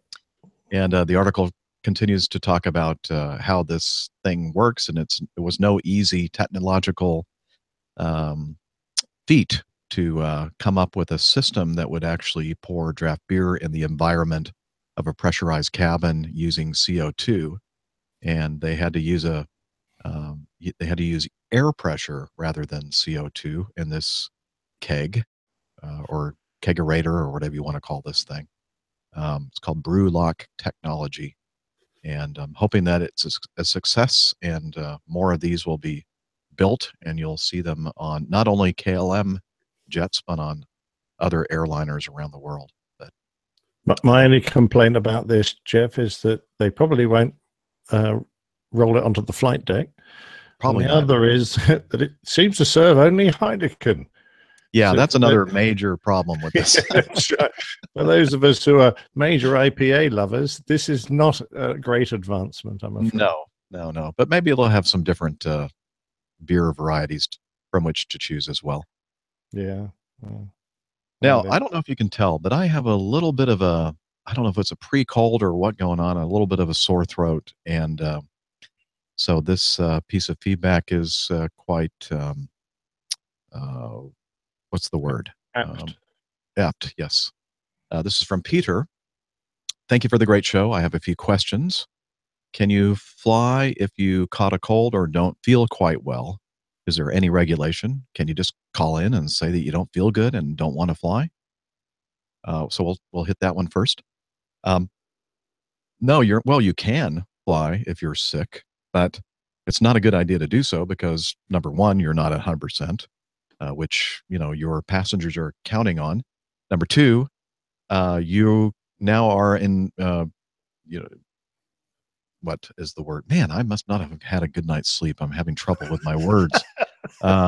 You have you're going to expose yourself and whatever it is that you're suffering from to other people that work with you in a very tight, small environment. And it's very likely that if you have a cold and you're in the contagious stage of that cold or flu or whatever it is that you're flying around with, it's going to affect the other pilot that you're flying with or other pilots. Yeah, basically we sign a release, and we've talked about this many times, that basically says that you're fit physically, mentally, emotionally to operate the flight. And you'd be lying if you weren't, feeling very well if you signed that flight release. So, that's another aspect.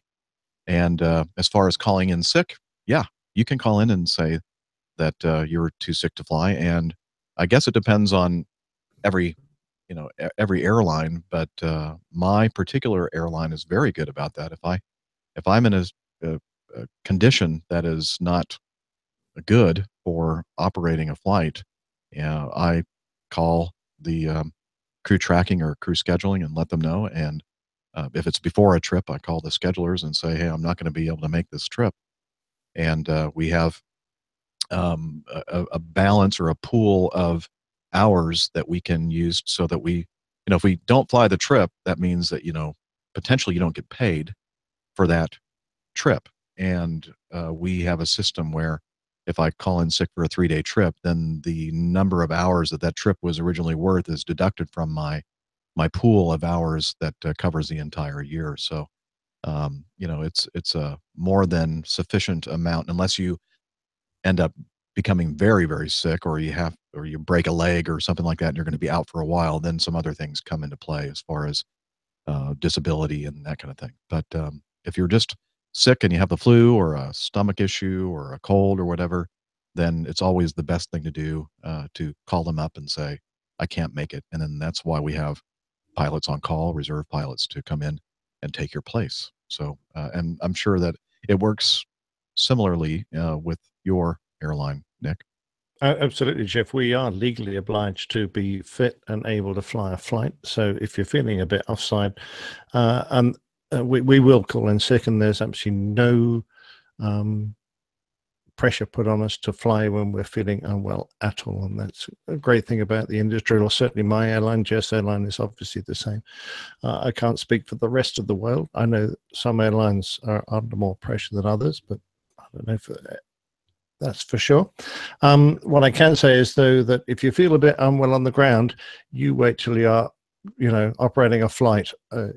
Any symptoms you have on the ground are just exacerbated by the fact that you're now up at cabin altitude of 6,000 or 7,000 feet, and you're working hard, and you're really trying to concentrate, and things aren't working. You really do start feeling awful once you get airborne and get up at altitude. Sort of breathing slightly thinner air, I can assure you. So anyone who's feeling even a little dodgy on the ground should really call in sick. And Jeff's quite right that I get really annoyed when a first officer pitch ups, or any crew member, doesn't have to be a first officer, training captain, let's say, when a training captain pitches up knowing he's not going to operate the flight, he's going to sit and watch me, and he's sitting there coughing and sneezing from the jump seat, spreading his germs around. I'm going, what are you doing at work? I don't want to catch this and be off for the next 10 days. Right. Get off the bloody airplane or whatever.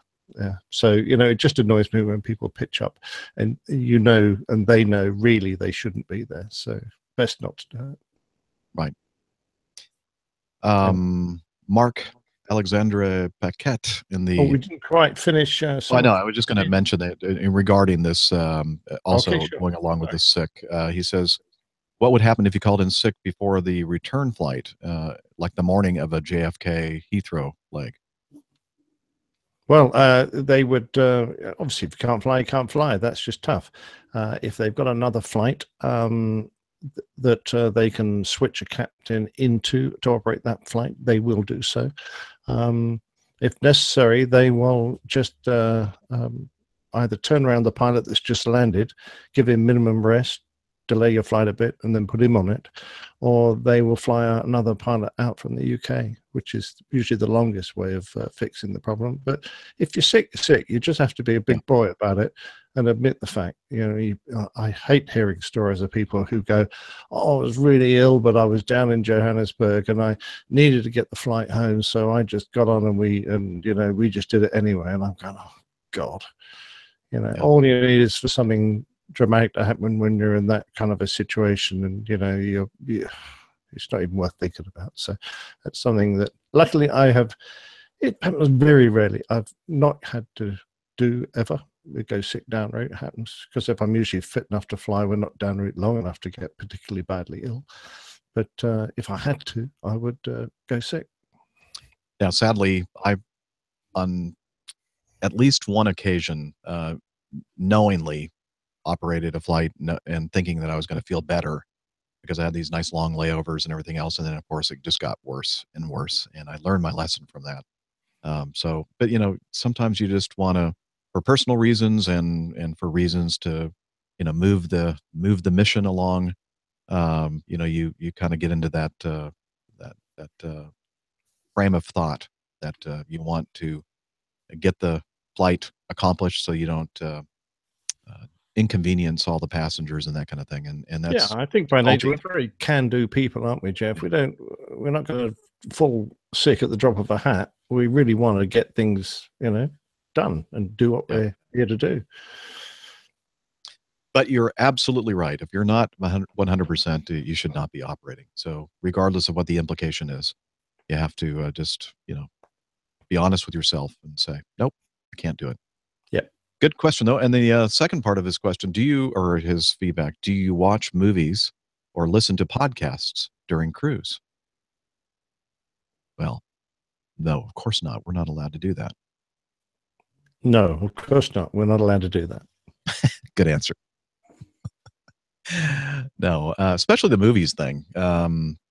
I think that if you're on crew rest and you're outside of the cockpit and you're back in a business class seat or a crew rest facility, then sure, watch all the movies you want, Yeah. but not in the cockpit. That's No, strictly it's much too easy to be distracted by that movie and let time slip by, and then you've missed a waypoint or a radio call or something dramatic you should have done has happened, and oh damn, I was supposed to call Afghanistan before I went into their airspace, and now they're going to Is shoot that a me missile down. that just went by? Yeah, exactly right. So some airlines won't even let you read a book. They'll let you read the newspaper, but they won't let you read a book because they think you might get overly absorbed in that other long story. So it depends on the airline. But the other thing is just discipline on the flight deck. I mean, you're there to do a job. It's only a few hours, for heaven's sake. If you can't keep it together for a few hours, then really find something else to do. Right. I agree. Okay, thank you, Peter, for that. Let's see. The last thing he mentioned was the potential airliner collision with a drone, and we've already flogged that to death. Hope so. Jonathan writes, this is was this Jonathan from no, this is a different Jonathan Alexandratos. That's a lovely name, isn't it? Yeah. You said that very well. I couldn't have done that.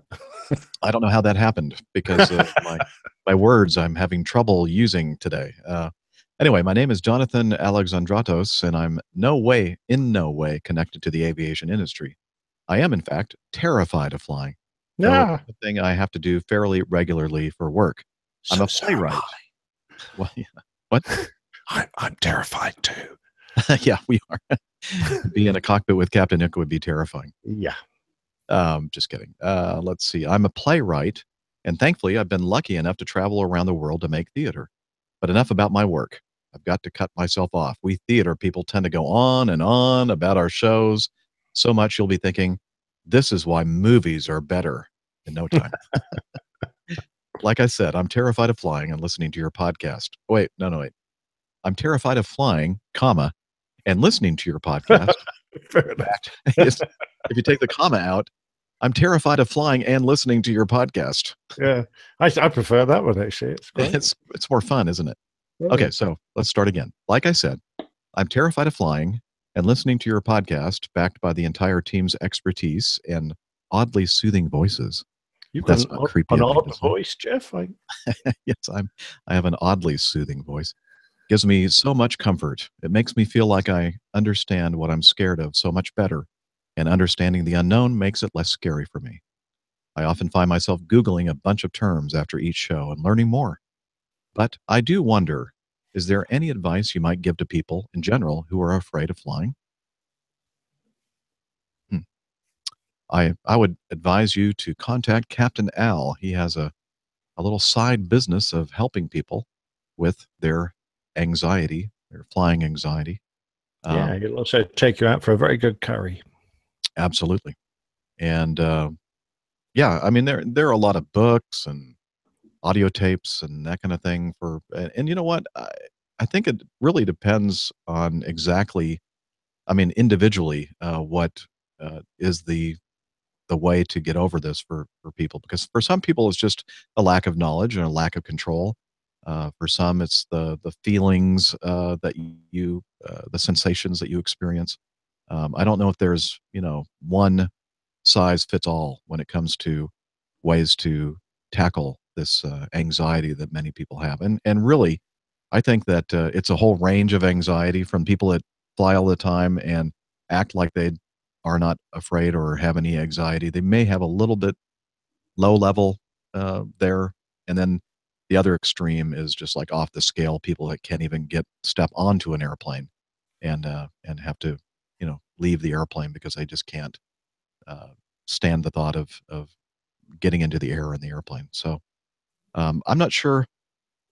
I think the best thing to do is what you're doing. Listen to shows like ours where we talk about flying, and you gain knowledge of things that you didn't know anything about, and I think that helps with anxiety. I don't know. What do you say, Captain Nick? Yeah, knowledge for me is key in these things, because the more you understand about what's going on and the principles of what keeps an aircraft airborne and how the engines work and what all the noises are, the more you understand your environment and the less frightening it will become, because you'll feel more comfortable in it because you know so much more about it. So my advice is, rather than treat each flight as something to be dreaded and try and not think about until you get there and then find it's all piled up, and you spend your time learning about the aircraft you're going to fly in, examine the route structure. There's so much information on the internet, and just try and absorb yourself in it and learn, and then try and experience each bit, going, oh, I know what this bit is. This is when the captain's going to pull the flaps up, and oh, look, there they go. Isn't that amazing? And that way you might turn what is a bit of dread into something that more approaches a love. Exactly.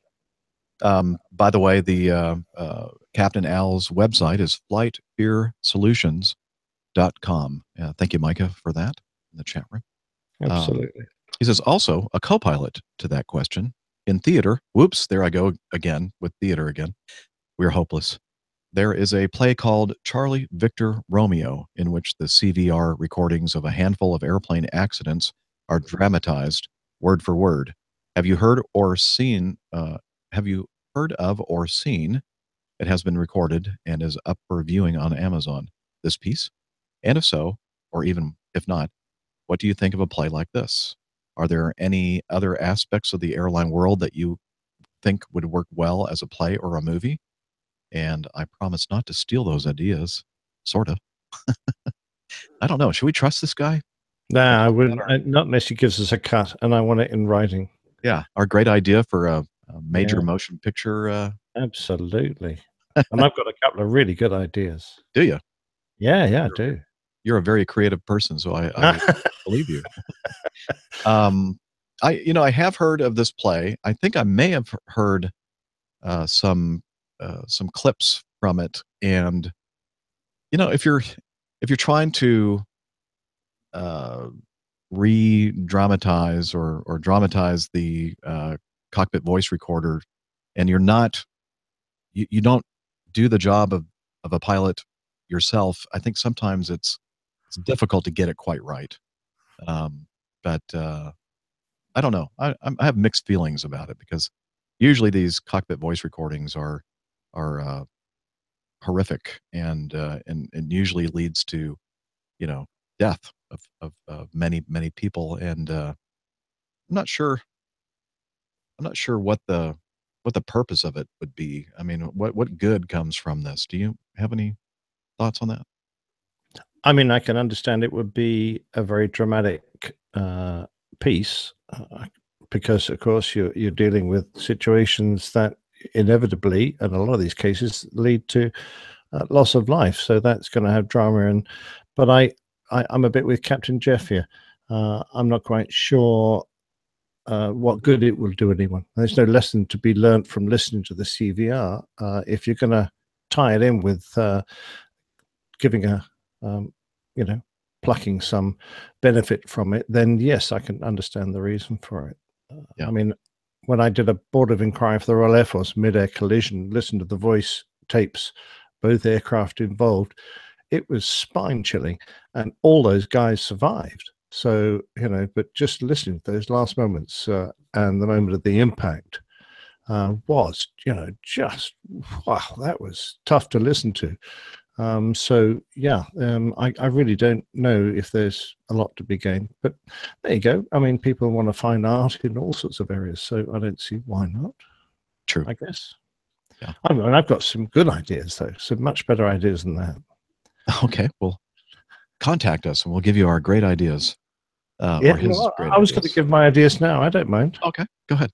So, the British, we love a good farce, So I don't know if you've ever seen a British farce with lots of people half dressed running in and out of bedrooms. I think the hanky-panky that always goes on down route with every airline crew ever made would be ideal for a good old British farce. So that would be one idea. Now, my proper idea is this really.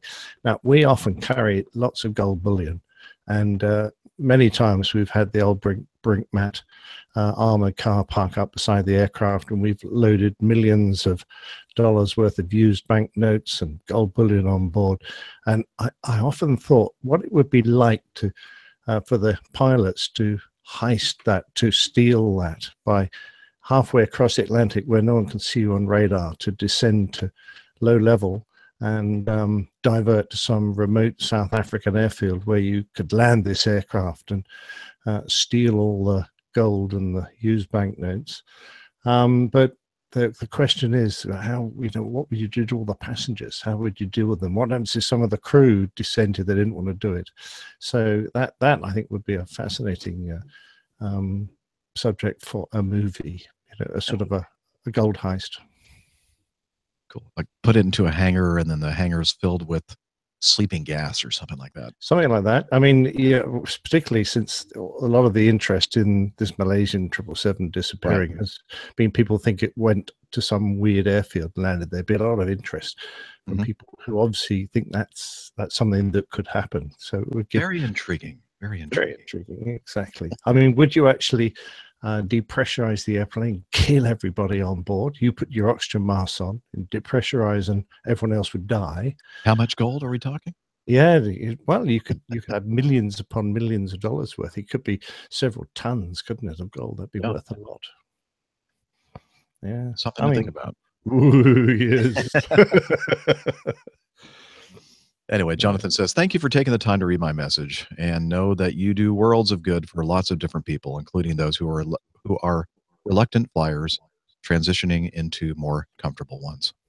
Best, Thanks, Jonathan. Jonathan. Yeah, great feedback. Thank you, sir. Now, Michael Clark from Tennessee, or Michael C. from Tennessee, said he prefaces this with not intended for on-podcast feedback, although you may use it if you feel it's applicable to show content. I think it is. This is actually kind of a letter, a personal letter to Nick. I just listened to your APG crew log regarding the passing of your neighbor, and Nick also talked about it on our show last week. Background info. I'm a critical care paramedic and AHA CPR instructor here in Tennessee. I've worked on an ambulance for 17 years now. During my career, I've witnessed many events which have resulted in the end of life for my patients. That being said, I would like to offer some insight into the nature of working a cardiac arrest and the emotions one may encounter afterward. Number one, CPR is a wonderful tool to use when it is medically indicated, and I applaud you for using your training without hesitation. Unfortunately, once a patient gets to the stage of needing CPR, the healthcare provider is way behind the eight ball. This is a last-ditch effort to save a life. Given the circumstances of this arrest, survival was highly unlikely. Don't doubt for a minute that you provided the best care you could with the resources you had. I have witnessed arrest in my ambulance with all of my equipment, training, and advanced cardiac life support medications, and still have not been able to make a difference.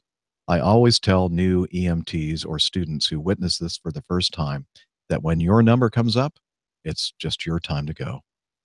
Number two, in certain cases, we begin CPR even when we know it's futile. We do this because it helps the surviving loved ones know that everything that could be done was done. In these cases, we are not treating the deceased patient, we're treating the family. Your actions may help with the grieving process of the widow and family. Number three, I see death several times per year from all sorts of causes. The vast majority of times, I have no personal connection to the victim or the families. Each person deals with stress and grief in their own way. When it is over, I walk away. I leave it at work. As a coping mechanism, I tend to forget or suppress the memory of these events within a week or two. I see people in public as they approach saying, "You came to my house when my dad passed away." I almost never recognize these people. Find your coping mechanism if you're struggling. If you need to talk about it or have questions about something you witnessed, please don't hesitate to contact me. Best wishes from an old, salty, ditch doctor, Michael C. from Tennessee. Wow, that was really nice of him to do that. Hearing hearing you talk about this episode and his concern for you. That's cool. That it is very touching. Thank you, Michael. Indeed, and a lot of you things you mentioned there, quite right in my mind, because having gone through this now, I do realize I'm going to find a way to cope, because it is still even now, and it was some time ago now, not bothering me so much, but it's one of those memories that I'm finding hard to ignore. So, yeah, I'm sure there are ways, and thank you very much indeed for offering for assistance. And I don't know, I'm a pretty roughy toughy sort of a guy, but I have to say this is something that I had never experienced before. I've seen people die before, but in air crashes and the like, that's always been at a slight distance. To be actually hands-on in the event is something completely different. So yeah, if I feel I need to contact you, I certainly won't hesitate. And I appreciate. I'd love to know exactly what an old salty ditch doctor is. But yeah, it isn't the easiest thing to get over. I have discovered. So, but I feel sure I will cope without any major problems. But Don't let him steer you wrong. Nick is a big giant teddy bear with a big giant beard. There you go. Ditch doctor, I guess, means like cars that go off the road and into ditches, and he's the doctor on scene. I don't know. I'm guessing. I have no idea either. Anyway, continuing. By the way, I've met Michael C. from Tennessee, and he is just a great guy. So thanks again, Michael. Excellent. This is from Mick. G'day, boys and Dr. Steph. Just a brief not to wish you all the best and thank you. Wait, just a brief not to wish you all the best and thank you. Must be a bit note. Okay. Mr. Nee, I think. Okay. That makes a lot more sense. Just a brief note to wish you all the best and thank you for your wonderful work. The chemistry between your lot is amazing, and to love your line of work so much that you put in 3 hours a week talking to us. Well, I've never had a job. You've never had a job? Jeez. There's a lesson there for all of us. I'm sure I'm reading this incorrectly. I'm sorry. Anyway, wanted to chip in regarding that dreadful ATC incident recently. Even as a mere fool, I could tell that turn south is meaningless unless you tell me to turn left or right. There are two ways to get to any heading. It was lucky no one died. We, the human cargo, often overlook the work of ATC. I think panic set in, and where the supervisor was is anyone's guess. Once panic sets in, rational thought goes out the window, but you don't know you're being irrational. The longer it went, the worse it got. I reckon all the listeners were screaming the same thing. Give me a heading. But it takes two to tango. I wrote in once declaring non-Western trained pilots were not up to the standard of Western pilots, and I think that upset the apple cart. But once again, this problem is evident to me. Now, as a side note, I don't know if I would say Western versus non-Western, but maybe just people whose native language is not English. It may be more pertinent, in my opinion. Yeah, Anyway. absolutely. And we need to stick to standard phraseology whenever you can. And some countries who are there so used to speaking to other English speakers, because a place like the States, 99% of all the flights dealt with are going to be American pilots, all have a pretty reasonable grasp of English. Jeff is obviously the exception. Yes. But you have to remember that when you're dealing with even us Brits, sometimes we get flummoxed by colloquial comments, place names, odd ways of giving a clearance that other people are used to.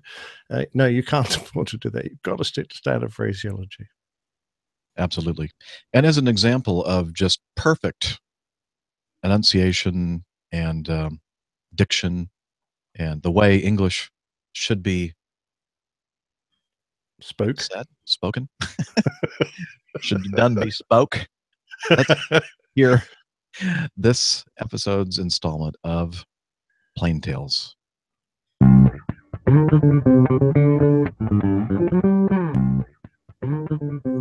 The Old Pilot's Plain Tales. 6 in one day. The old pilot is 2 years old, but he's growing up in the most wonderful of times. He's a baby boomer and will one day be a sonic boomer, but he has a little way to go before that. In the year of his birth, the Royal Air Force took delivery of their brand new jet fighter, the Hawker Hunter. The F Mark I wasn't the best of the Hunters, but even so, it was a brilliant aircraft for the time. Powered by the Rolls-Royce Avon, a prototype had broken the world airspeed record. The early Marks weren't renowned for their fuel capacity. Their maximum endurance was about an hour, something that was going to be a major problem for a formation of 8 Hunters. Being only 2, the old pilot doesn't actually remember the event, but luckily somebody wrote it down for him. The early part of 1956 had seen its fair share of RAF aircraft losses. On the 1st of January, a Meteor F-8 crashed when the pilot lost control, and the next day a Venom dived into the ground, killing 2. The 9th saw a Vampire go into the sea after an engine failure. 2 Provost T-1s collided on the 11th, and a Canberra suffered a trim runaway that killed the crew on the 16th. A Meteor pilot beat up his parents' village on the 20th, hitting a bungalow and killing both of the pilots and 2 villagers. On the 25th, a starter cartridge exploded during engine start, writing off a Hunter. I could go on at length, as during January alone, the RAF wrote off 40 aircraft, some in extremely novel ways. In February, however, there was an event that was so remarkable that questions were asked in the Houses of Parliament. Hansard, the official record of what is said in Parliament, and is to this day written on vellum, made from calf skin. Vellum is used for its longevity, as it will survive for more than 1,000 years, and is the same material that was used for the Magna Carta of 1215. That aside, the conversation in the House on that day went something like this. Mr. Stokes asked the Secretary of State for Air, "Will he now make a statement on the loss of the 6 Hunter aircraft which crashed in Norfolk on Wednesday, the 8th of February, 1956? The Secretary of State for Air, Mr. Nigel Birch, replied, The Court of Inquiry has reported and has shown that the accident was not due to aircraft failure. As a result of its recommendations and of the observations of senior officers upon them, certain summaries of evidence are to be taken. I will make a further statement as soon as possible." Mr. Stokes continued, While I am glad to know that there was nothing wrong with the aircraft, in view of the fact that, apart from the tragic loss of life, this accident entailed the loss of £750,000 or thereabouts in aircraft, will the Minister say whether he is now satisfied that the air conditions were such that the aircraft ought to have been sent up? Secondly, will the Minister assure the House that the diversion stations had been pre-selected and were properly ready to deal with the situation? Mr. Birch stated, The right honourable gentleman's questions are both extremely relevant, but as the case is sub judice, I would rather not comment on them at this stage. Yes, you heard it right. On one day, well, actually within a period of less than 10 minutes, the RAF crashed 6 fighter jets, costing £750,000. I would make more of a joke about it, but very sadly, one of the pilots lost his life as well as his aircraft. So, what could have gone so disastrously wrong? RAF West Raynham housed the Central Fighter Establishment, a school whose aims were to increase the efficiency of the fighter aircraft and the man who flies it in all the roles in which the day and night fighter can be used. This is where advanced fighter pilots were trained, tactics developed, and weaponeering taught.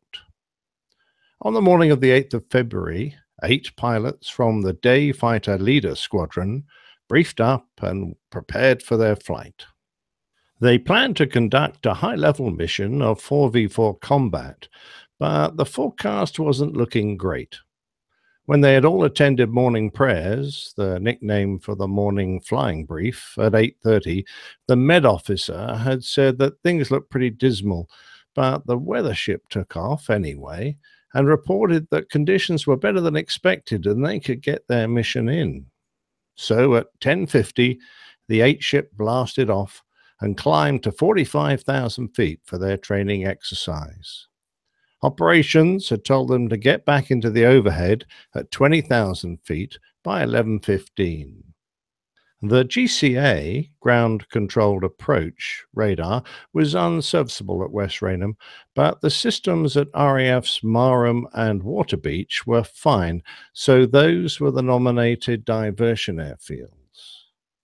Their 45,000-foot dogfight complete, the formation descended over West Raynham as briefed. But by now the weather had arrived, and without a serviceable GCA there, the formation was instructed to divert to Marham, where the weather was suitable for a visual approach. They set off in a gaggle to cover the short distance, as the airfields were only 15 miles apart, but the sheet of low stratus that had spread in from the nearby North Sea and taken out West Raynham soon arrived over Marham. As the aircraft were handed over to Marham Control, the cloud base had fallen to 600 feet and the visibility to less than 1,000 yards. GCA approaches would now be needed. For those not familiar, the GCA is flown following the instructions of a talk-down controller. He uses 2 radar beams, one orientated vertically and one horizontally, which scan rapidly back and forth and cover the approach to the runway. The controller's instructions come in the form of small turns of a few degrees at a time and small adjustments in descent rate to keep the aircraft on the runway extended centerline and descending down a nominal 3-degree glide path. They take time to set up and can only deal with one aircraft or perhaps a close formation pair at a time, and time was something in very short supply. The RAF Marham controller was at a loss. The aircraft homing towards his airfield and expecting to join the visual circuit were one big blob, and now he needed to get them split up into separate units, individually identified and separated from each other before they could be positioned into the GCA beam to commence a talk down. With just 10 minutes of flying time left, the hunters just didn't have the fuel to spare. Confusion reigned. With gauges nearly resting on 0, 2 of the 8 were successfully guided in, but for the remaining 6, disaster awaited. Whiskey Tango 629 descended to 600 feet, but unable to see the ground, it climbed away and the pilot ejected, with the aircraft crashing into a field 2 miles southwest of Swaffham. Whiskey Tango 639 did exactly the same, but his ejection was prompted by his engine flaming out when his fuel supply dried up. His machine ended up a couple of miles southwest of Swaffham. Whiskey 633's story was almost identical, and his aircraft impacted a mile from the first wreckage. Whiskey 639 got down to 250 feet, but was still in cloud. He climbed out and, like the others, soon ran out of fuel. After his ejection, Swaffham again reverberated to a crash, this time 3 miles to the south. The pilot of Whiskey 603 was on final approach when his engine flamed out, Probably too low to trust his Martin Baker Mark II ejector seat, he belly landed the machine just east of the airfield and climbed out of the wreckage unhurt. Sadly, the pilot of Whiskey Whiskey 635 wasn't so lucky. His attempt at a crash landing did not go well, and he died in the wreckage of his aircraft a mile or so short of the airfield. There is no report of how the people of Swaffham felt when, within a few minutes, 6 fighter jets rained down around them. I would have loved to have been a fly on the wall at the Court of Inquiry, but unfortunately the documents are not readily available. Hansard and its lovely vellum pages are, however, and in due course Parliament discussed the findings. It would appear that the decision to divert the aircraft to Marham, spaced for visual landings, was correct, but the assumption that visual landings would be possible was not. The court considered that the control staff at West Raynham failed to appreciate that, because of the relative positions of the two airfields, it was probable that any deterioration in the weather at one would shortly after affect the other, thus necessitating GCA approaches. In view of the facts, the Air Officer Commanding-in-Chief of Fighter Command decided disciplinary action was justified against the officers who were concerned with the control of flying at West Raynham at the time. One officer was reproved and removed from his appointment, and 3 other officers were reproved. The Secretary of State for Air stated that he agreed with the action taken. To quote from the Cambridge Dictionary, reprove, verb, to tell someone that you disapprove of their bad or silly behavior. Now, that sounds like something a 2-year-old pilot would be familiar with. Excellent. So, as you said, not a good year to live in Swaffham, 1986. No, I feel a bit sorry for the Swafhamers, or whatever they called themselves. Wow. They must have wondered what the hell was going on. Hearing all kinds of explosions going on around you. And yeah, luckily there wasn't a lot of fuel in any of these airplanes. that's true, I guess. Just with a big Tons. crunch of metal. Yeah. That is true. That's the silver lining, I guess. Yeah, but getting caught out with a formation of 8 aircraft airborne when the weather clamps, that's not funny. Wow. Even though I find it a bit of a giggle. But 2 years old, huh?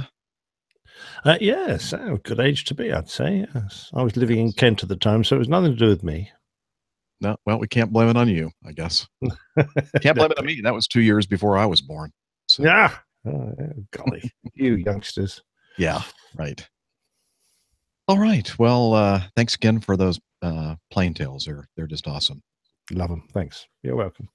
Let's see.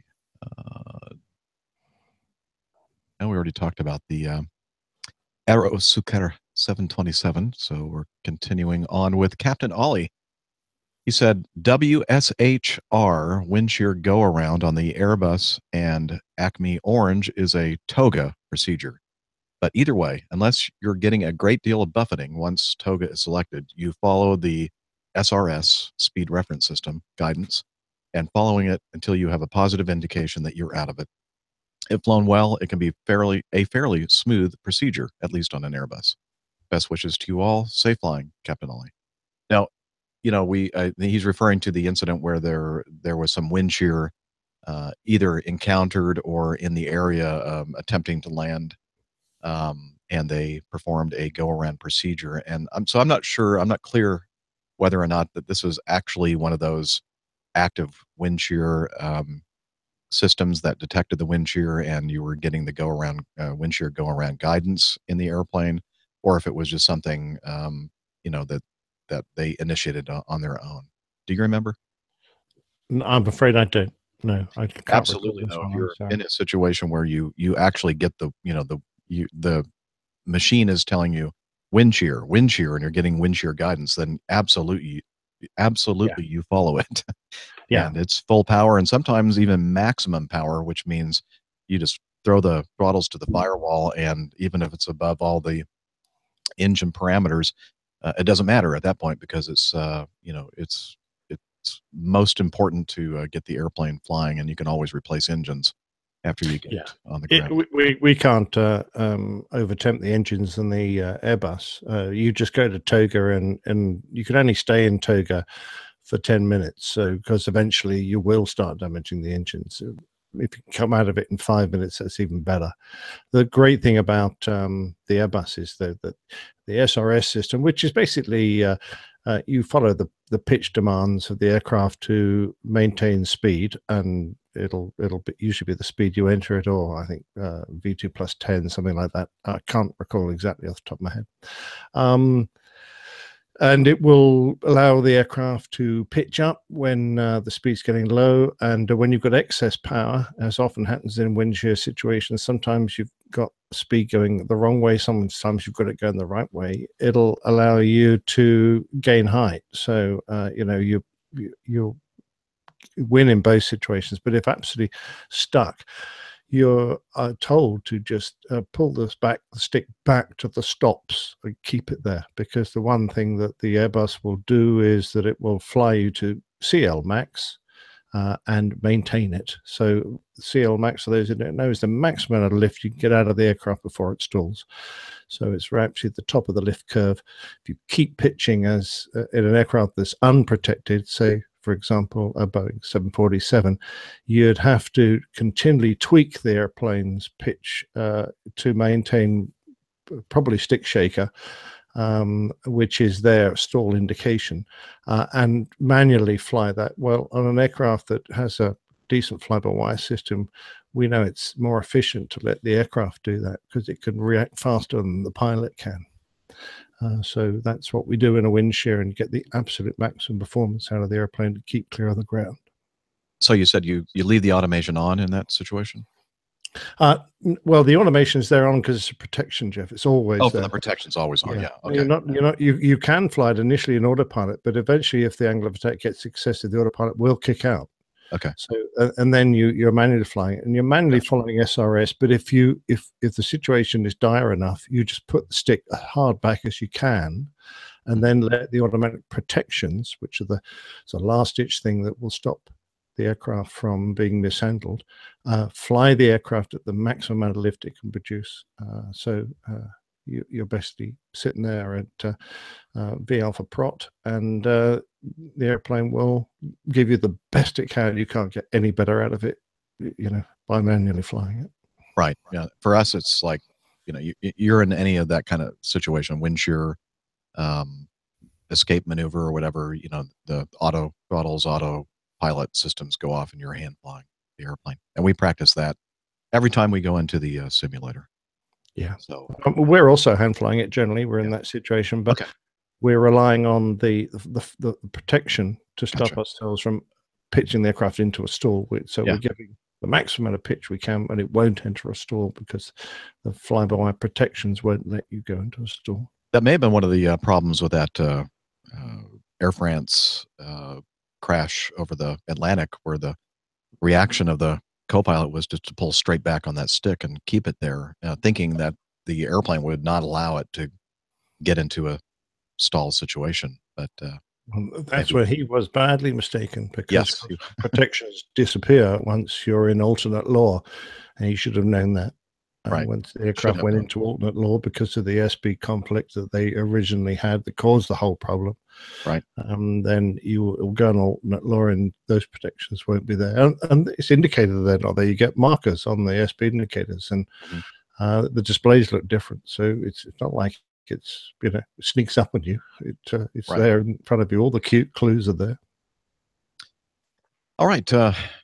It's a good one from Jonathan Turfbower, the gentleman that I met in the Atlanta airport a few days ago. He says, "Hey, APG crew, this video came across my Twitter feed today, and I'll include a link to that in the show notes so you can see. And I'm sure that most of you, in fact, I sense that most of you have already seen this, because I do recall seeing some of our APG community making jokes about this de-icing procedure on a Turkish Airlines jet. Let's see. Seems like the crews in Turkey are totally unprepared for the conditions. Apparently, they've been getting a lot of wintry snow and ice situations there in much of the country, which prompted a question. What is typical in this situation when some wintry precip rolls through an area that doesn't normally see this? Are there procedures in the U.S. for de-icing when no traditional equipment is available, or would flight operations likely be shut down? Thanks, clear skies and all that jazz, Jonathan. And again, did you watch this little God, movie yes. that somebody? I did, and the hairs on the back of my neck just went up, and I went, I don't believe I'm seeing this. So How crass and stupid do these people think they are? well, Terrifies me. you know, I participated in the exchange regarding de-icing, and basically, you know, we're all used to the normal method, which is de-icing trucks, and they have the booms, and they're up above, and they have the spray guns and the specially prepared de-icing and anti-icing fluids, et cetera, et cetera. But that sometimes is not available when you're living in an area of the world which normally doesn't get this kind of atmospheric, you know, like snow and ice and that kind of thing. Although it's kind of funny watching this, not sure exactly what is in this office cooler style water Let me thing. answer the guess. Water. Yeah, I'm thinking if it's water, it's probably not going to be very effective because all you're going to do is add another layer of ice to the wing. It's on the top of the right wing, and in the video, you'll see the water container just roll down toward the wing root, toward the person who is actually filming this inside the airplane, I'm assuming, and the water or whatever it is dribbling out of it. But you know, there are times when, in my actual experience with this, involves something that happened for I don't know, for several days in Florida. The temperatures were well below what they normally experience, and the humidity was just right for the formation of frost. And so I remember being both in Orlando and Tampa, Florida, a couple of years ago when this occurred. And when you're the first flight of the day and you go out to the airplane and you see frost on the wing surfaces and control surfaces, you can't legally operate the airplane. And so you have to somehow get that stuff off of your wing surfaces, et cetera. So what we had to do, and it was kind of ridiculous, and all the other airliners were doing the same thing, is taxi out, and we kind of arranged ourselves on a taxiway and pointed the airplanes into the sun.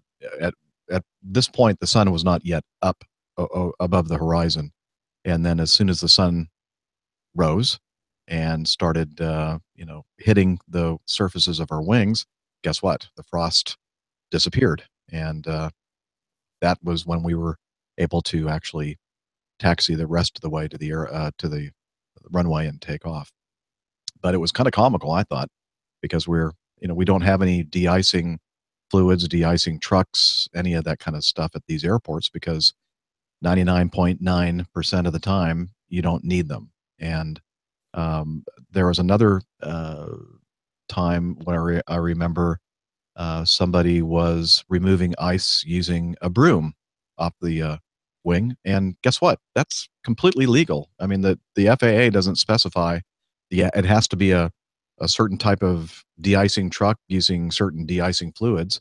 It just says that the surfaces of the wing and the control surfaces, critical surfaces, have to be free of ice and snow, any kind of contaminant. So I've seen people out there with hot air blowers, you know, just heating up the surfaces and melting the precipitate, and all kinds of different interesting ways to go about it. I think that Pip probably could tell us that he's been to places where they just have like a little, like a canister, like a pressurized canister that you pump up, and like you'd normally use for spraying stuff on weeds in your yard or pesticides around your house.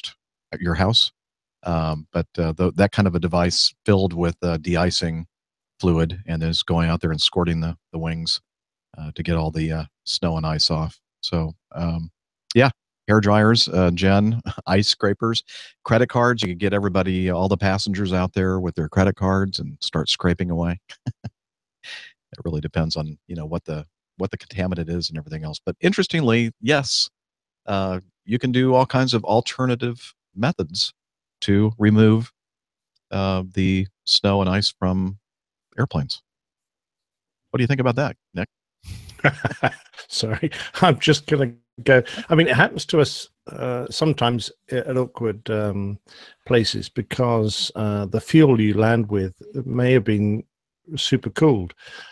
So we end up often with fuel that say minus 45 degrees centigrade in the tanks, and we land and that fuel is still sitting there. And of course, it takes an awful long time to warm up. So if there's any moisture in the air, you'll get frost forming over the tanks, over and under the tanks. So that becomes something of a problem because you can't fly. And if you happen to be in an airfield that is normally very warm, the temperature might be like 25 degrees. It could be LA. And there's no de-icing kit available. What do? You're not supposed to get airborne with frost on the wings. You're not allowed to. In fact, it's bloody dangerous to try. So the usual method is to put fresh fuel in, which is going to be reasonably warm, smack the pumps on, churn it around in the tanks, and then the warmth from the fuel will melt that frost. I do know that one of our skippers got a fire truck out once and had his aircraft wings soaked.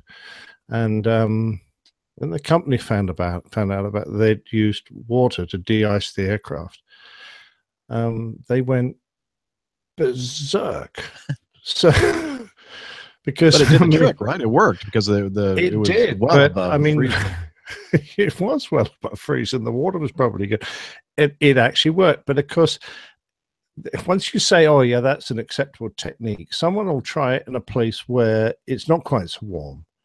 And then you may find that actually that wasn't so clever because all that water has now seeped down into all sorts of places where it shouldn't go and refrozen. And you're just setting yourself up for the most dreadful accident. So they just said completely verboten, you may not use this method. And to a certain extent, I agree. You've got to be inventive sometimes.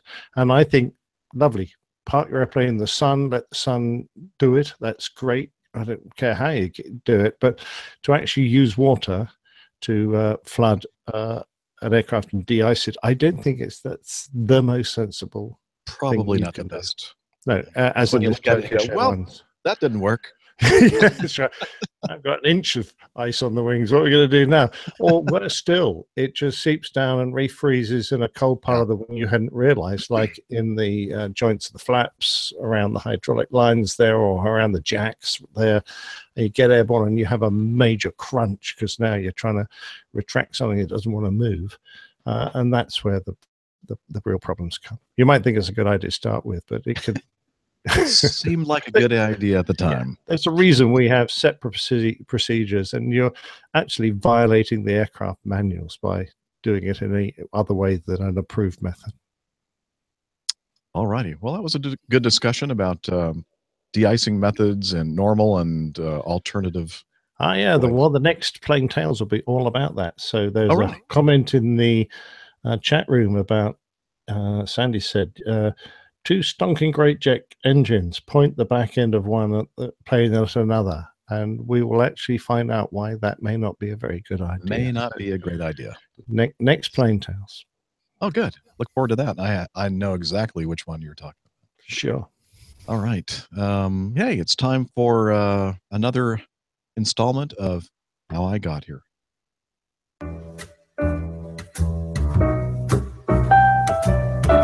Hello, this is Sean. I'm a first officer with Acme Junior, and this is how I got here.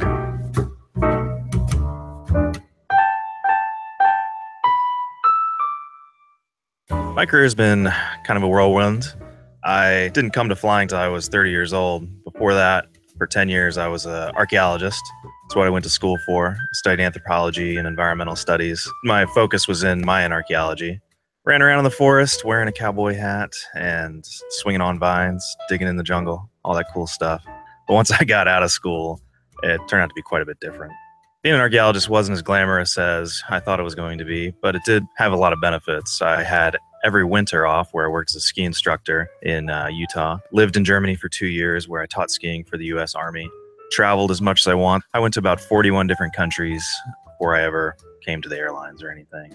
When I came back to the States, I started in what's called cultural resource management, which mainly is energy type projects, pipelines, power lines, things like that. What the job basically entailed was driving around in my pickup truck, checking on construction crews, and trying to stay out of the way of the bulldozers. Not quite what you think it was when I went to school.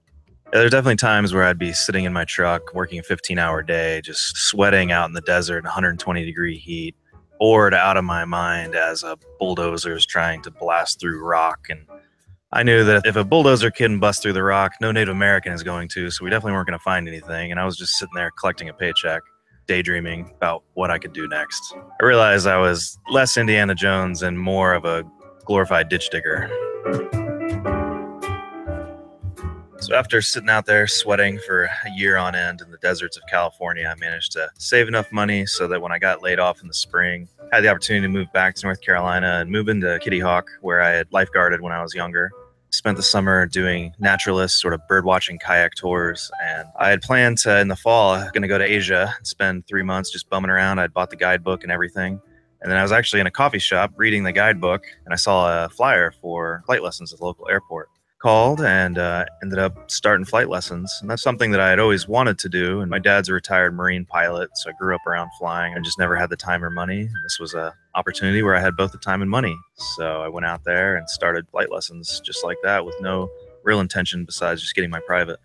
Basically, I finished my private license in 4 weeks, and my flight instructor basically said, hey, if you get your commercial by next summer, I'll hire you as my tour pilot and get your CFI and we can put you to work.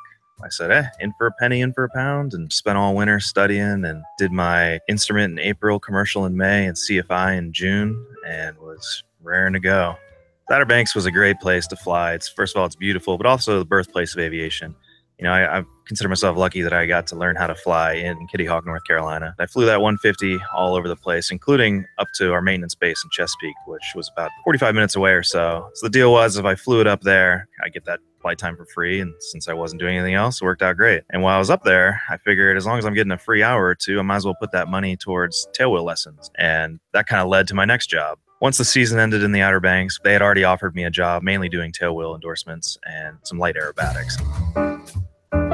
So basically, I was working there and completely broke. I had a friend call me up and offer me an archaeology job down in Georgia that was going to last 2 months and provide housing. So I talked to my boss, and they agreed that they let me go for 2 months because it was going to be slow over Christmas anyhow. So I went down there, and of course, the very first day that I'm out there digging a hole in the swamp, I knew I had made the wrong decision, and I was going to go back to aviation as soon as possible and move on. But while I was down there, I got a call from the owner of the flight school letting me know that the manager had embezzled almost $100,000 and they were almost out of business. They wanted me to come back as quick as I could and get to work, try to turn the ship around, which is great. I agreed to do that, came back, and that's when they told me that my stipend was going to be reduced to nothing. So that's when I started to look online for other jobs. I found one up in Alaska as a tailwheel instructor doing bush flying, tailwheel endorsements, that sort of stuff. I sent the owner an email, talked to him on the phone once, and he said, can you be up here in 10 days? So I told my girlfriend I was moving to Alaska, loaded up all my stuff in my truck, and flew to Anchorage, and that was that. So I moved to Alaska. We're flying PA-20, PA-22s, doing tailwheel bush flying. These are pacers with 30-inch bush wheels, and we're taking people out, teaching them how to fly in the mountain. We're right in Talkeetna, which is the gateway to Denali. So we'd fly up into the glaciers and just these beautiful 4,000 vertical feet of rock and ice, be out landing on gravel bars. It was a great job. It was basically like adult summer camp up there. I at first lived in a cabin that had water but no power, and I was right in front of another instructor's cabin that had power but no water. So it was a pretty interesting setup. Alaska is definitely super mellow, and you don't have to worry about shaving or bathing regularly or anything like that. About July or so, I got a call out of the blue from a guy. He offered me a job flying for him. We'll call him Acme Outfitters. We were flying a MAL M7 into the Arctic, dropping off caribou hunters. So I sort of thought about it, and I couldn't pass up the money he was offering. I had my reservations about the guy and the company in general, but I put it in the back of my mind, did a 135 seaplane check ride. We flew about 50 miles south of the Arctic Ocean, south of Prudhoe Bay, a place called Happy Valley. Flying caribou hunters out unassisted, drop them off in these little lakes and put them on the meat, as they say. Biggest challenge in Alaska was the weather, and that obviously included up in the Arctic, where it's beginning of August, it's already snowing, low weather days, a lot of pressure to get these hunters out into their sites. These are guys that spent tens of thousands of dollars to come up here, and they want a bag of caribou and not sit in a tent on the side of the Dalton Highway waiting to get out. So a lot of pressure to fly all the time. That's not a good spot for any young pilot to be in. After one particular close call, that voice in the back of my head started screaming, basically quit on the spot, packed all my stuff out of my tent and walked out and hitchhiked up the Dalton Highway to Dead Horse and got a flight back to Anchorage. So after I flew back from the Arctic, I was sitting around my girlfriend's apartment and trying to find a job, and I applied to a bunch of different places. The ones that I did hear back from wanted me to have turbine time. So I applied for a bunch of different jobs down the lower 48, including one flying an extra 330 in Las Vegas. I flew down to Las Vegas and interviewed with, we'll call them Acme Top Gun. Got to go out and we flew the extra 330, which was an amazing aircraft, the best aerobatic aircraft in the world. Kind of the same deal, kind of had some trepidation about the operation. I talked to the guy's driver who gave me some information, and some of the other guys. I was going to be the only non-military. Pretty much every other guy that flew there was retired military fighter pilots. That kind of threw me for a little bit of a loop. But he wanted a $10,000 training contract for the year, and I had about 1,200 hours at this point. So I kind of knew where, if I was trying to get my ATP or not, I was getting close to that. And I didn't want to spend a year in Vegas. I knew that. While I was there, I got a call for the other job that I applied for, which was back in the Outer Banks, flying a Caravan, getting that turbine time that could lead to going back to Alaska. I just decided on the spot, all right, I'm going to move back to the Outer Banks. Called my girlfriend who was still in Alaska and said, hey, we're moving back to North Carolina. I left Alaska and I had not landed on pavement more than 5 times in the whole summer. And I got this job flying single pilot night IFR cargo. Talk about jumping back into instruments all of a sudden. Very rusty, obviously, because I hadn't done anything. We don't even barely use the radios, let alone the instruments in Alaska. So there I was back in the Outer Banks in the wintertime, which is the worst weather. You get all these storms off the coast. And I basically went from no actual instrument time to about 80 hours of hard night IMC over the next few months. And I had things like, I had a gyro failure in a thunderstorm at night, had a lot of maintenance issues, and the biggest thing, once again, a lot of pressure to fly when it wasn't necessarily legal. And so we have arguments about that. A lot of times where I felt like I was having a heart attack sometimes in the Caravan because just how sketchy it is, and you're by yourself. And I got an old KLN 89B from before I was born in there as my only GPS. And there were times where I took off and it is shaking so bad that I'm holding the dash with one arm and the yoke with the other, and I couldn't even see the dash because my head was shaking so much.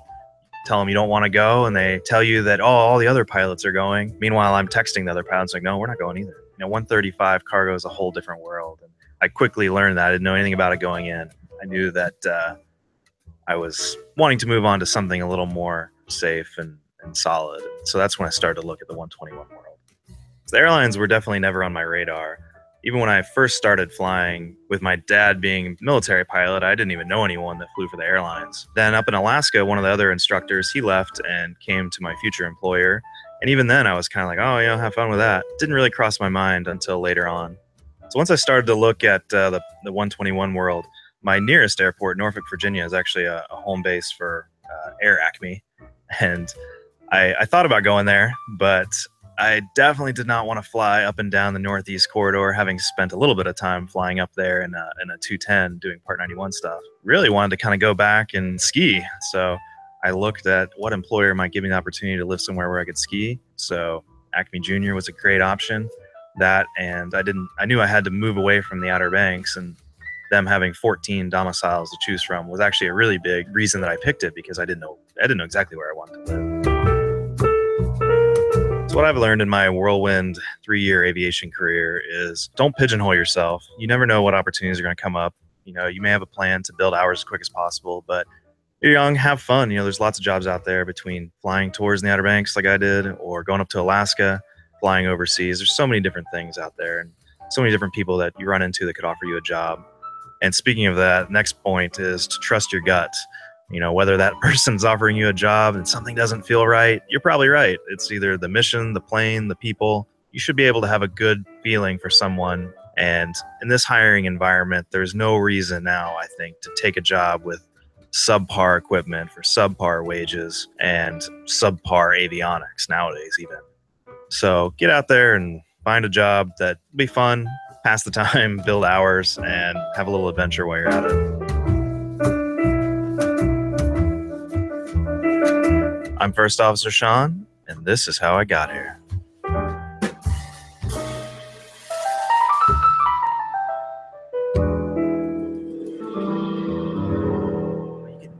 There's always a way. You can check. You can call the FBO and ask them for the weather. They got a better view of it than the tower anyhow. I was like, so you're telling me to call the old lady at the front desk of Landmark at Raleigh for the weather? He's like, you just gotta find a way. And I was like, oh, okay. And luckily, I had another pilot who actually left and came to Acme Junior with me, sitting there next to me, and I had it on speakerphone, and we were just sort of both looking at each other like, we need to get out of here. This is ridiculous. These what a great addendum. That's brilliant. Yeah, I love that little extra there. So that's done by Steve Horn. Again, How I Got Here, HIGH. And that one was, oh shoot, I've lost the window. That was Sean. And it's amazing the experience that Sean had in just 3 years of flying is more experience than I think most pilots get in a career. Absolutely. And he's got a fantastic way of telling it. This guy ought to be a professional. Yep. So again, as we always say, this just gives me a lot of excitement and hope for the new generation of airline pilots out there. It's pretty cool. Thanks again, Steve, for doing these. Really, really popular part of our show. All right. Getting back to the regular feedback bin. Let's see. Matt writes, was fortunate enough to catch up with Joseph Sirota last year and hear about his time as a member of the Hush Hush Boys, the World War II era top secret team that designed the first U.S. jet engine. Just sadly heard of his passing today. This was back on the 10th, I think. And just wanted to share what a pleasure it was having the opportunity to connect with him, to hear his story and recall some memories of the time. And just wanted to pass this along as a tribute to his accomplishments. And then he has a link for us to go to. And I'll just read a little bit of it. Joseph Sirota, likely the last member of the World War II era top secret team that designed the first U.S. jet engine, died last Saturday at his home in Singer Island, Florida. He was 96. Wow. What a long life. Absolutely. He was an engineering student at Boston's Northeastern University when he joined General Electric and started working at a factory in nearby Lynn, Massachusetts. He was plunged into the covert industrial war effort when GE received a contract from the U.S. War Department to commercialize a jet engine design developed in England by Royal Air Force officer Frank Whittle. Hey, we've heard of Frank. Yeah. Our colleagues called us the Hush Hush Boys, Sirota told GE Reports last year. We couldn't talk to anyone about our work. They told us that we could be shot. And if you want to read more about this program and how they developed the engine, etc., please see this link to this great article in GE General Electric Reports.com, GEReports.com. All right. Jeff, Geoff, Jeff, writes, "Hi everyone. Looks like the chemtrail program has been exposed again." And there is a photograph, beautiful photograph from a Virgin Australia jet over somewhere, over the Great Australian Bight. I don't know what that means. That's the BIGHT. chunk of Australia that is missing at the bottom that looks like someone's bitten out of it. Oh, So, yeah. Learn something new. The curved coastline along the bottom of Australia. Okay. Well, you'll have to check out this beautiful photograph. And what we're looking at in the photo is a cloud formation over which they're flying.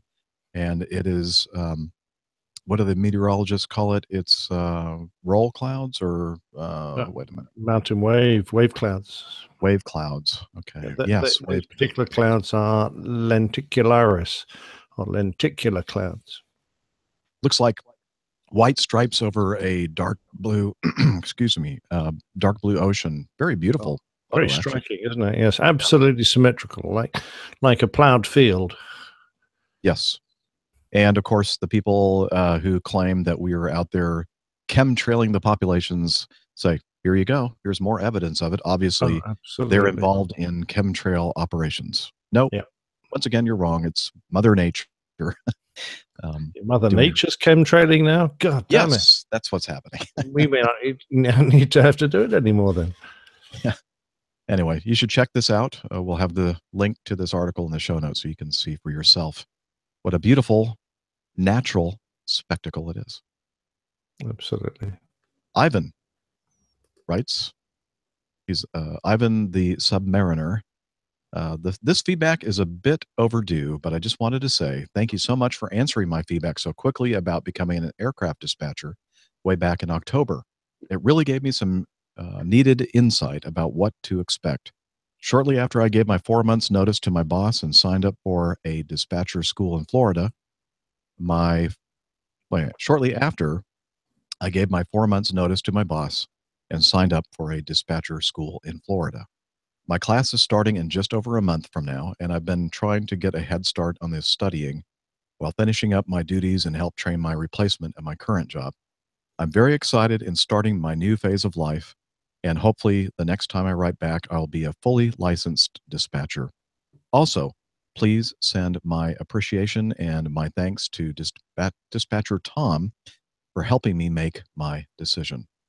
P.S. On a side note, Captain Nick, I found it very amusing that Captain Nick was talking about Crazy Ivans and the Hunt for the Red October while answering my question, because that movie was the reason why I joined the Navy and the submarine force. Originally, I was thinking about enlisting in the Air Force and had scheduled a meeting at the local recruiting station. However, when I got there, they were closed. Next to them, however, was the Navy recruiting office. I had just watched the Hunt for Red October the night before, and I thought it would be cool to be on a submarine. I always found it kind of funny that when people ask me why I joined the Navy, I can always blame Sean Connery and his very unique Scottish-Russian accent. Thank you, Ivan the Submariner. So, there you go. Great Not news. Ivan the Terrible or Vlad the Impaler, but Ivan the Submariner. That's brilliant. I love that movie too, Ivan. I don't think it would have made me become a submariner, though. No, I've watched it too, and I had no desire whatsoever to ever be in a sub. No. But and thanks, Dispatcher Tom at Acme Airlines. We all know him very well for helping Ivan with this job change. That's cool. Yeah. Hopefully, we'll get to see Tom next weekend. Yeah, it'd be good. Let's see here. We already did that one and that one. How are we doing on time? I think we're doing all right. We're getting close to the end. Okay. MD-90 crosswinds. Yeah, I guess we can do that one. Friday the 13th. Well, let's do this one. Yeah, the Friday the 13th. Got this from a few people. This from Janelle. I thought this was kind of funny. Hope y'all are having a great week. We are socked in full ice Mageddon mode here in southeastern Missouri. Fun times. Here's the link for the flight to hell. So this is from BuzzFeed.com. By the way, they were in the news recently about fake news. Anyway, BuzzFeed. It couldn't be fake news, could it? It couldn't be. This actually is real, I believe. The flight 666, destined for hell. So, hell, of course, being Helsinki. For reasons unknown, on Friday, January 13th, people decided to board a flight numbered 666, destined for HEL.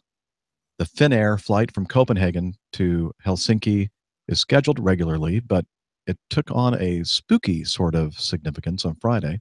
The flight takes about an hour and a half. To make matters worse, Flight Radar 24 reported that the aircraft that made the flight on Friday was 13 years old. Ooh. And what's more, there were 13 passengers. Oh, really? Wow. Woo. A lot of people said they wouldn't step foot on that plane. What else could they have in there? Although some were actually jealous. But despite taking a huge risk, the passengers and crew landed safely. In fact, the flight was even early. Welcome to hell. 13 minutes early? Maybe. That would have been kind of cool if it was. So thanks for that. And we all successfully managed to make it through the Friday the 13th, once again unscathed. At least I did. Let's see. I don't remember what this feedback is, this audio feedback. Let's do the MD-90 here.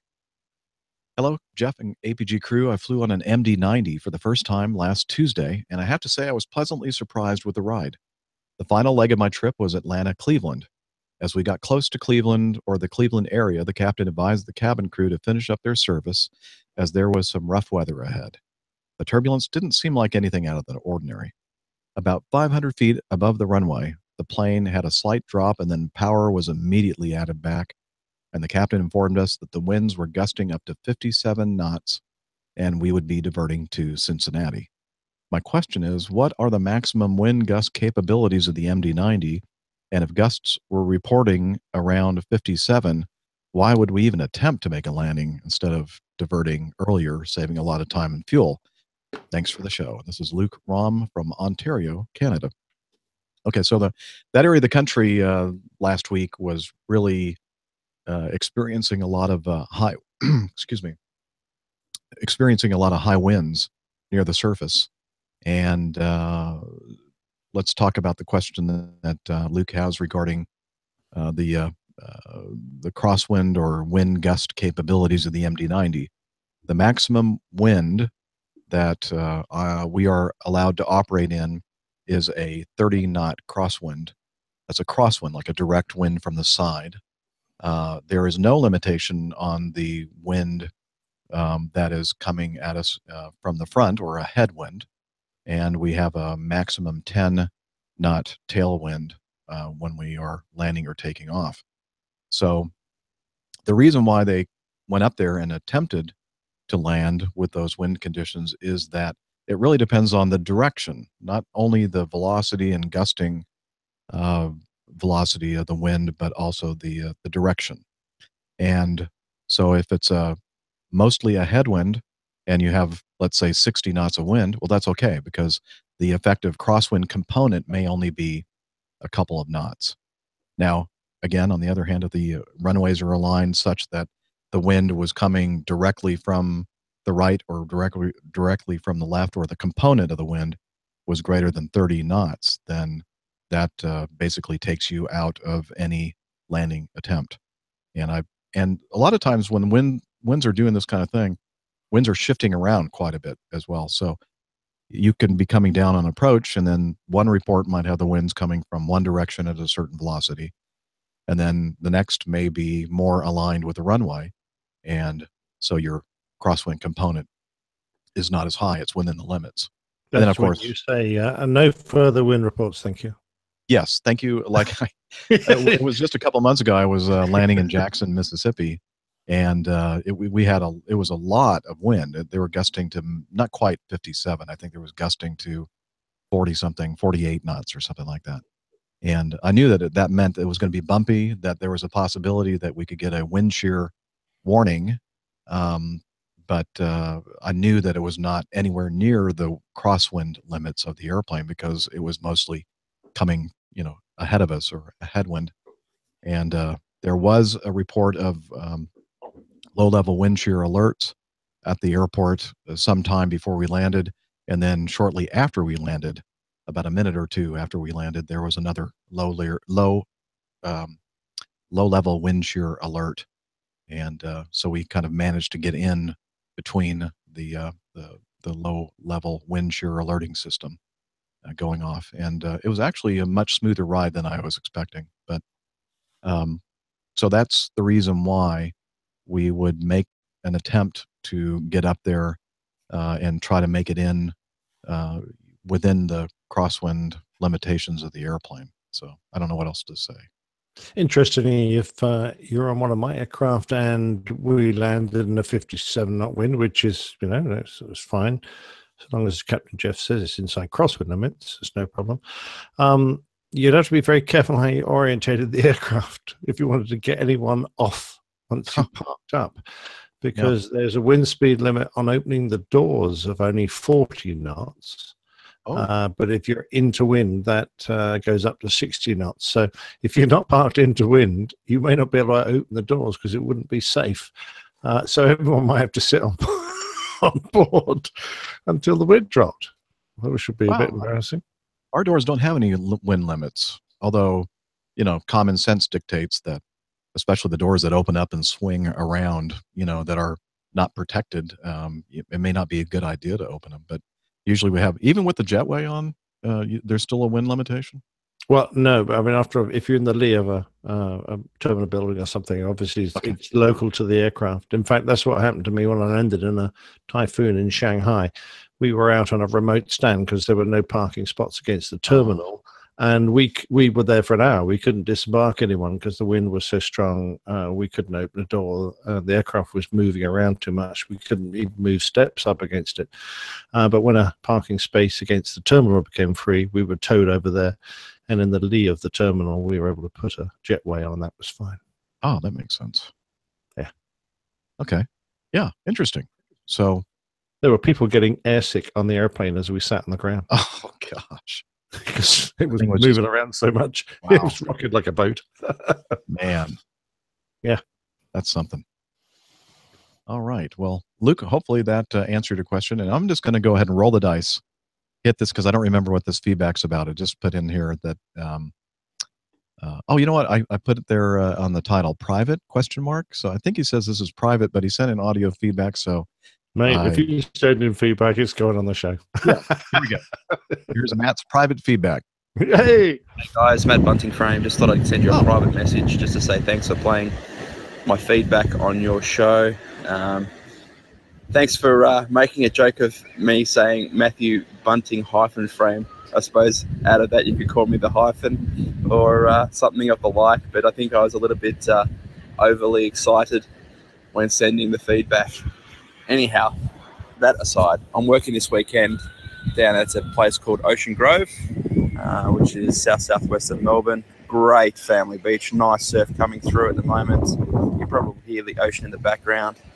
So I'm here all day, but just listened to the guys record this morning on PT UK, and then had a bit of a listen to Pilot Pip's Christmas adventure. Geez, his eyes looked a bit worse for wear after that trip. My God, he must have been absolutely knackered. But hope you're all well, and look forward to the next instalment of the APG. And I will endeavour to be in the chat room. I'm always listening. I may not be in there and typing away because I'll be at work. I'm at work or driving or something like that. That's probably not the best practice. But anyway, until then, stay safe, and I'll talk to you soon. Cheers, mate. It's really windy. I'm getting kind of concerned.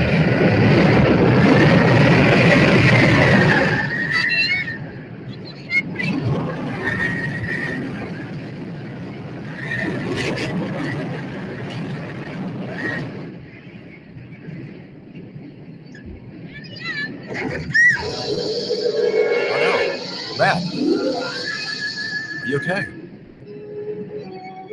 Sounds like something's happening.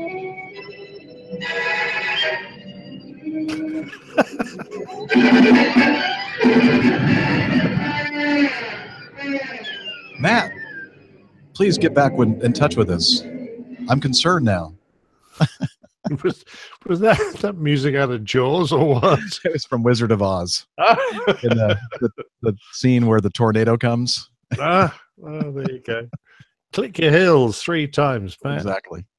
Just toward the end of that, when I was listening to it, he just recently sent that in.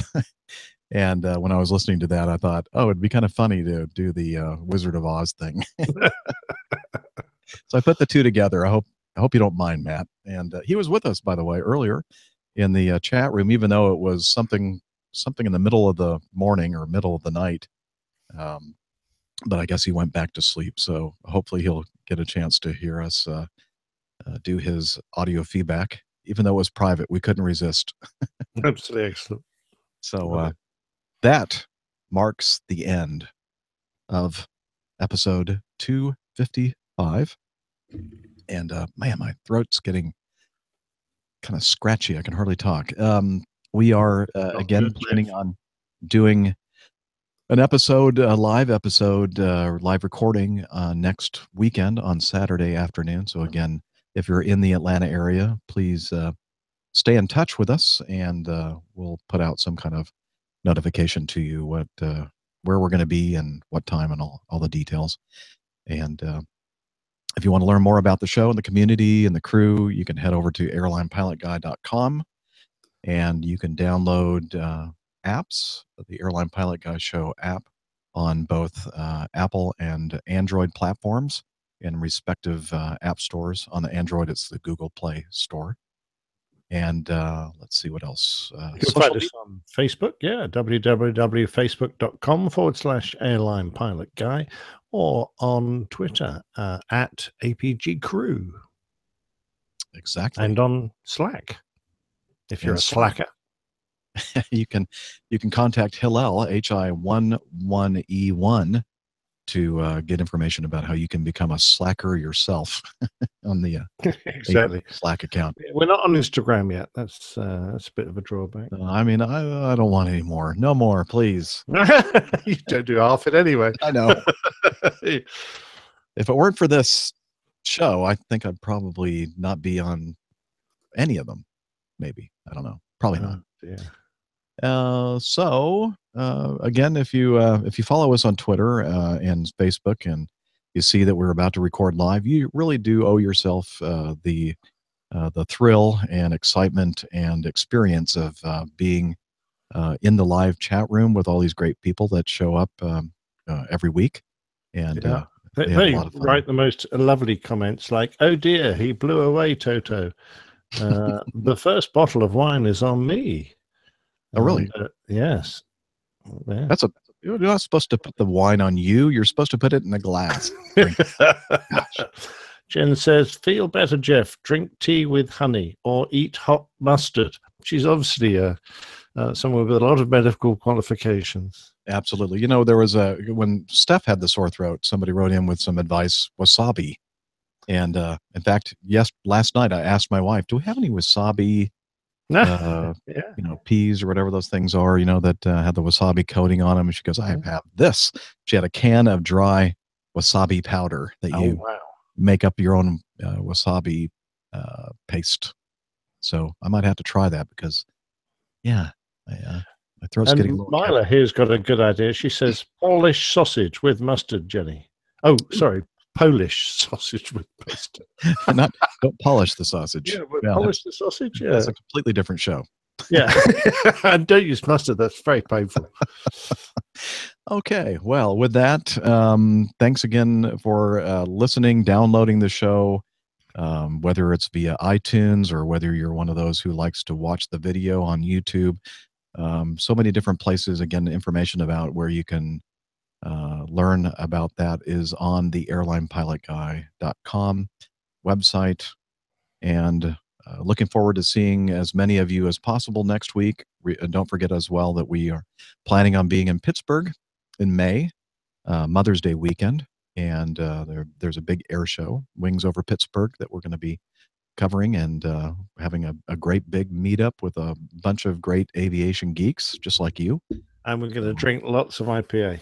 I'm sure we will. And so I guess at this point we just say we missed you, Dr. Steph and Rick. Wish you could have been with us this show, but I think that Captain Nick and I managed to do it without you. So thanks again, everyone, and until next time, wishing you clear skies, unlimited visibility, and tailwinds.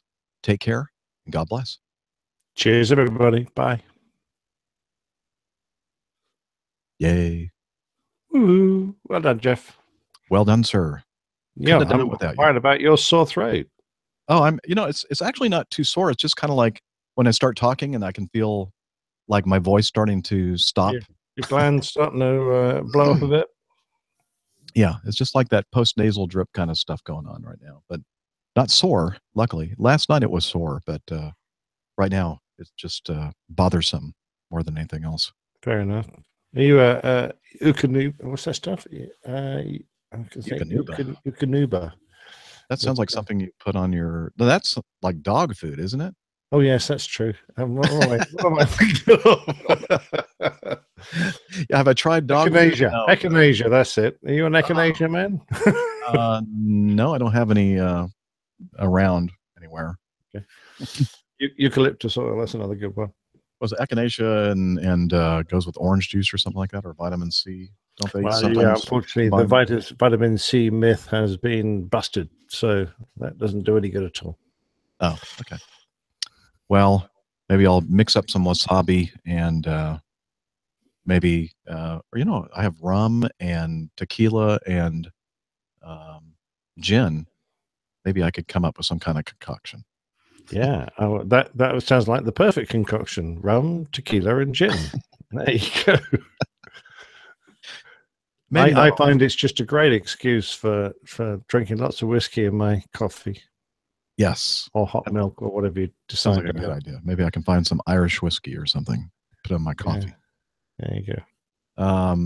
Yeah. So how's everybody doing there in the chat room? Oh, by the way, I should do this at every show. Well, first of all, we're still on video. So we're, and I promised the people that are part of the Coffee Fund cadre in the highest tiers that I would mention their names on the show. So let's do that right now. Starting from the $5 and up level, we have Christopher Klimick, Nick Herring, Justin Breeze, Trevor Moody, Joe Driver, David Collier, Bill Bates, Ross Gridley, Steve Noss, George Nolly, Ken Hayes, Randall Shepard, David Moulinu, Chris Edwards, Richard Miller, Larry Gregory, Jonathan Turfbauer, Mike Clark, Liz Piper, Chris and Tanya, Justin Williams, Andrew Espig, Stephen Wisniewski, and Adrian Meacham, Jim and G. Uncle Tom Cobley and all. And Uncle Tom Cobley and all. Don't you have that song in the States? No, okay. Not that I recognize. All right. Okay, it's like some song where you're saying a bunch of names. Yep. Adrian Meacham, Jim G, Lee Hayden, and all. I don't know. I've never heard this song. $10 level and up: Eduardo Suarez, Stephen Ward, Neville Bounds. Who? Michael Benson. Is he allowed to be there still? I don't know. I thought we got rid of him. Let's see. Mrs. Neville Bounds. Actually, she's in the next level up, beating Neville, doubling what Neville gives. No, I'm just kidding. She's not there. Michael Benson, Robert Wolf, Matt Donnermeyer, and Mike Ham. And then the tip-top level, I guess I should play the fanfare. Wow, that was loud. Sorry. Lucas Diamond, the Flying Kiwi, and Asa Armin. Lucas, you are a diamond. There's no doubt about it. And Asa, you're brilliant too. Thank you, thank you, thank you. Where's the applause, the appropriate applause to play for all of you? Oops.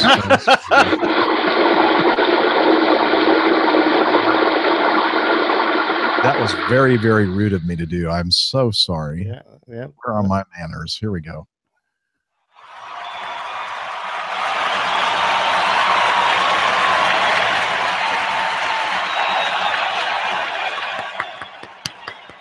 Thank you, thank you, thank you.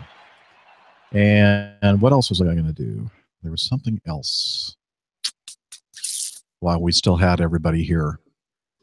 Oh, Nelson here.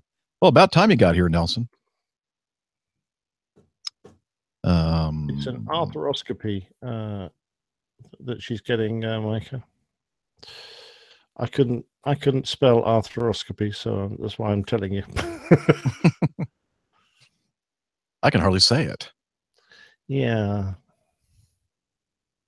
What else was I going to say? Let's have a think. So we'll one of my stipulations for wherever we're going to be next Saturday is a place that we have some kind of connection to the internet so that we can do it live, as we always do. And even if I have to use the hotspot on my phone, sometimes that works. We're not going to need any. It's the uplink bandwidth that we will really need, because we're not going to have anybody coming in via the download bandwidth or whatever. Fair enough. Not even Rick, if he's around. He might be around. You never know. I guess maybe there's a possibility that we could have him come in remotely. But perhaps he'll send some feedback. You sent him feedback? No, perhaps he'll send some feedback. Oh yeah, I should have him. I'll have him. If he sees any of my messages, maybe he can record something and send it. That'd be nice. There you go. All right. So we've been toying around with the idea of trying to do these shows on the weekends. I know everybody else does too. We don't mean to interfere or conflict with anybody else's live show on the weekends, but this might be we may give this a try, see if this works out better for everyone. Well, I'm not yawning as much as I do on the 2 o'clock in the morning show. Right, that's one of the advantages of it, especially for Nick. But I like doing it earlier in the day, actually, myself. But that's a problem with Steph, because she has regular hours during the daytime. So for her, it's either really early in the morning or, late afternoon, early evening when we start, which is way too late for everyone over there in the UK and Europe. Some of you, I don't know how you manage to do it, but we always have a good group of people over there up very, very late listening to us on the show, watching us. But what did you think? Oh, I know what the other thing was going to be. So help me out here if you're still there in the chat room. Do you have a good suggestion for a title for this show? Today's show? Episode 255. See, that's one of the things that's always hard for me to come up with. What do I call this? Sometimes I'll try to think of something that was funny that we said in the show, like my dangling preposition. That sort of thing, or it can be more SEO, search engine. Let's see. Very imaginative, Pip. APG. You know what? 55. For some reason, my chat disconnected. Oh, they kicked you off, Jeff. I think they did. I think. What happened? That's not fair. The short one that's been suggested. The short one. Yeah. Was it a short? Where's Dr. Steph? There, that's not bad. That's Micah. Okay. Where in the world is Dr. Steph? A duet, a trip to hell. Oh yeah, that's a good one. Raydrome. Very good, Pip. I don't know how many people will pick up on that, but no, I don't. I didn't pick up on that. What does that mean? APG, the Sunday show. Raydrome, that'll be the Raydome that wasn't a drone strike. Oh, the Raydrone. Yeah. APG 255, human resources quit. The Sunday show. Don't want to call it the Sunday show because we may end up doing Sunday as a regular show. Oh, well, this was a Sunday show. Yeah. The Statler and Waldorf show.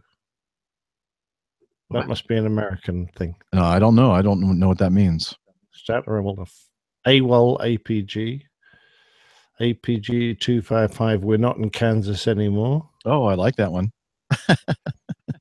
Steph AWOL. Mayman Micah. Sunday morning coming down. Ooh. I like straight to HEL.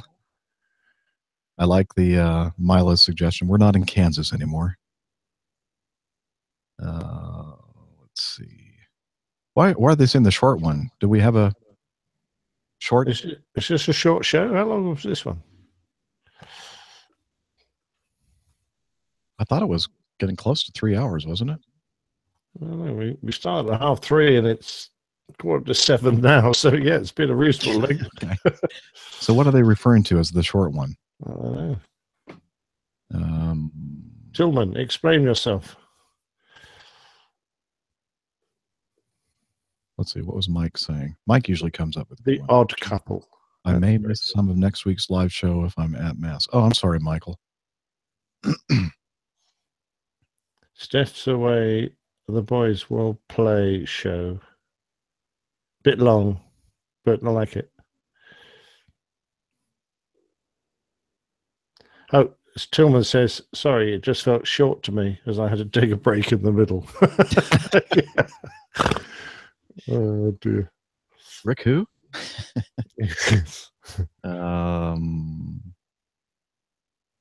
Tillman, I had to take 2 screaming able biters to bed. I don't know. I don't think that's a good title. And it's supposed to be ankle biters, I'm assuming. Oh, okay. Able biters. I wasn't sure. No. Thought it was like a Berlin thing. 2 men and a mic. 2 men and a mic. But neither of us is called Mike, and the one missing is Rick and Steph.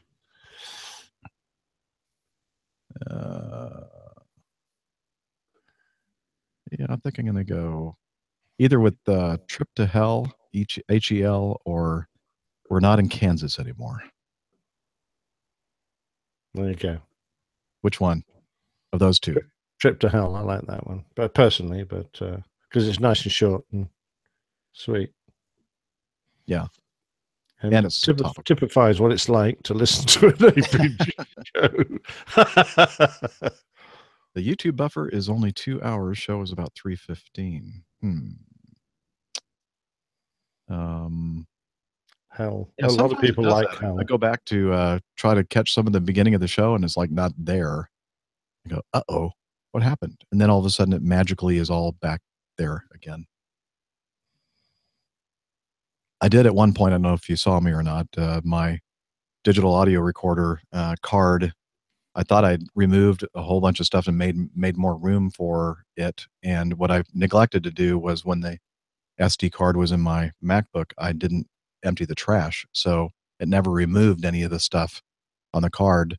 So I stuck it back in, and all of a sudden it just stopped recording. Luckily, I was recording over here on Audio Hijack, so I don't think I lost anything. But I had to quickly take it out, put it back in the machine, empty the trash, take it back from the MacBook back to the digital audio recorder, and start recording again.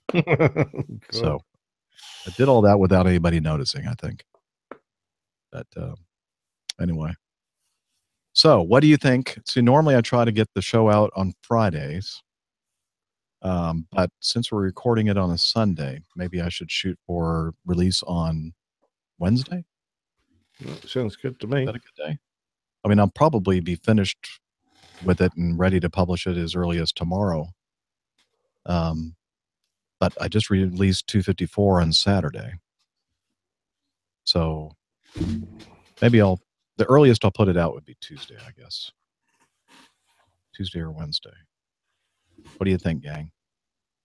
Maybe I should look to see what day is the best day to release a podcast, because there are stats on that kind of thing. Oh, really? Oh, okay. Yeah. I bow to your knowledge and skill here. All right. All righty. Stephloricus. That sounds Stephloricus. like that sounds like a That sounds like something you wouldn't want to have. Wednesday is the release date for the Geeks, so Yeah, I will try to do it before that. To airline or airplane aviation shows on Tuesday. Nelson says the sooner the better. Okay, Tuesday. That's what I'll shoot for. There you go. First in the queue. That means they'll listen to us before the Geeks. Perfect. Thanks, Short. How's your podcast going, by the way? I know you had several episodes already released. Are you still continuing to produce them? Pip says Thursday. No, Friday. Pip says, forget, don't even put it out. Jennifer, you listen to the Archers? Oh, God. And I should think you're such a nice lady. I'm only joking. You're great. What is the Archers? It's like the oldest radio program in the world. It's a story of country folk. It's a radio drama. A bit like the APG show, really, but professionally done. No wonder why. Oh, okay. And interesting. Big difference. And interesting. And entertaining. Yes. All right. Yeah. How's the squash? Pip. Did you squash your opponent? Is that orange squash, Pip? Heavy defeat for the Pipster. Oh. We should play something like I can't find. I have so many sound clips, I just can't find them all. I tell you what, you only ever play about 6, Jeff, so you need to delete them all except that 6. Yeah. I could play them all right now. Well, don't you have a favorites section? Yeah. But then I need, it's too complicated. You wouldn't understand. You're just a pilot. Too hard to explain. Just when I thought I'd never use this sound effect, then all of a sudden I'm going, oh, that's when I need the sound effect. Oh, there you go. I haven't used this one in a while. Frogs. No. Well, that's a good job. You haven't used rickets for millennia. This one I can probably put away. Sleigh bells. Yeah, I should probably put that one away. Yeah. There you go. Yeah, I agree. Nev, Jeff could do an entire show from just the soundboard, and it would probably be more interesting than listening to us. It'd be about as interesting as our normal show. Yeah, absolutely. Wait a minute, I missed some comments. That'd be a good thing to actually have an APG quiz where you have to play a sound and we have to think of an interesting aviation story to go along with it. And Micah, I guess we need to stop so that Micah can start calling in for his weekly call to Leo Laporte's The Tech Guy podcast. Ah. And Jennifer's got Archer syndrome. Oh, poor you, Jen. Bad luck. All right. So, Miami Hick, are you going to be able to join us on Saturday? Bring your truck along. Jeff loves to hear it go. Yeah.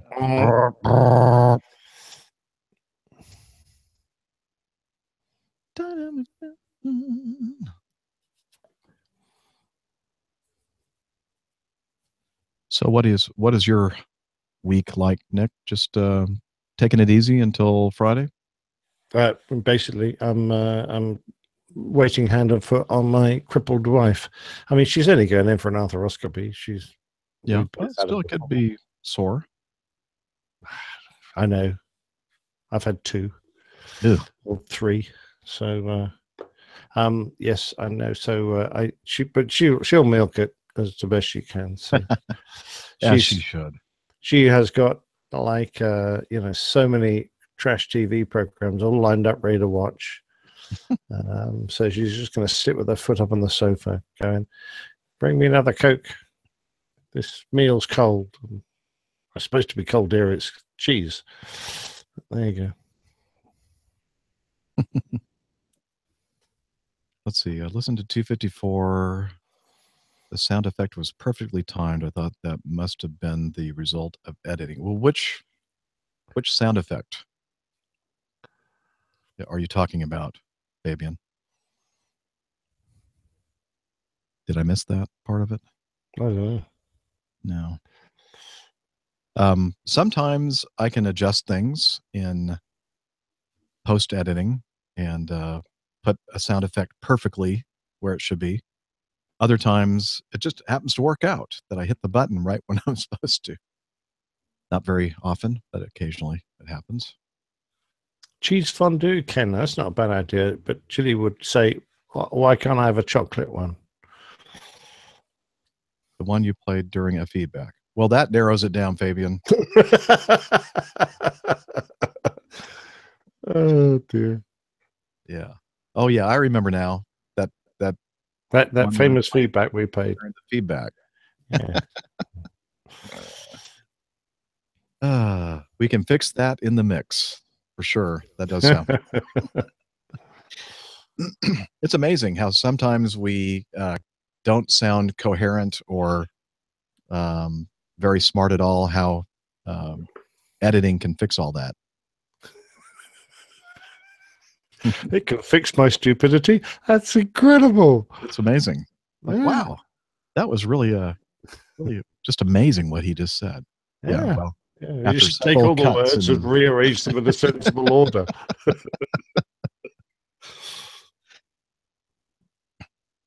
All right. Well, hey, did the Atlanta Falcons win the divisional playoff? I was listening to they were leading, and then I stopped listening to the show. I mean, you have to ask someone who gives a shit. And I know that you could care less.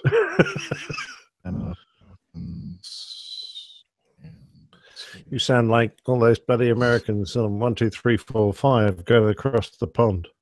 Hey, the Atlanta Falcons win. Right. Well, don't you have Wi-Fi for people to figure that out? Yeah, of course we do. But it's the pilots that are asking. They don't have Wi-Fi. Yeah. So we did 36-20. So they advance. That's good in the NFL divisional round. Cool. All right. Anyway, they're Falcons, aren't they? No, not the Falcons. The Falcons. Falcon. Full. Falcon. Falcon Hawk.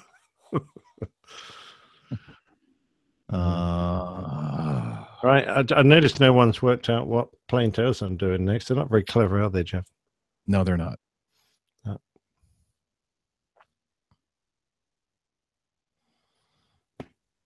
Okay. Yeah. I better start working on that the next couple of days. Get that ready. Sweet. Yeah. So you don't have to worry about that. You can just have fun when you get here. And actually, I don't actually need to bring much except perhaps a mic, but I will. I'll bring my laptop anyway. Just what I would do is just bring that ATR USB mic. Yeah. Oh, that's the one I always bring now. So okay, and then bring and make sure you have the XLR that goes with it. Yeah, that stays in my suitcase now, just in case I need it. Yeah, and I'll just plug it into this digital audio. Sorry, the digital mixer. We have spots for 4 mics, and I suppose I could do some trickery to add more microphones if necessary. I have to think about that one. Now, what we could love is to have a mic that we can stretch out towards the audience, because it's always nice to have a few audience questions if we get one. We don't care about them. Oh, okay. All right. Well, we could maybe, if I had an extra mic, I'll see if I can see if I can maybe use another. So Nev, are you still there? I wonder if I can do take another one of the mixers that I have, and then the output, and then have a few more microphones, and then take the output from that. I could put it in one of the open inputs into the Behringer digital audio mixer that I have. Yeah, I could see that happening. What do you normally got room for 4? Yeah. Yeah. And I think that Dana is going to be there, you, Steph, me, and then I think Mike Carroll's is going to be excellent around. And yes, Jeff, you can cascade the mixers. That's like something a chef could do. Thank you, Ken. Cascade is the term that Nev is using. And now I think Mila and others are talking about the Amsterdam meetup on the 18th of February. By the way, we did mention that short at the beginning of the show, or close to the beginning. I actually forgot to mention it right away, but in the midst of the news segment, we talked about it.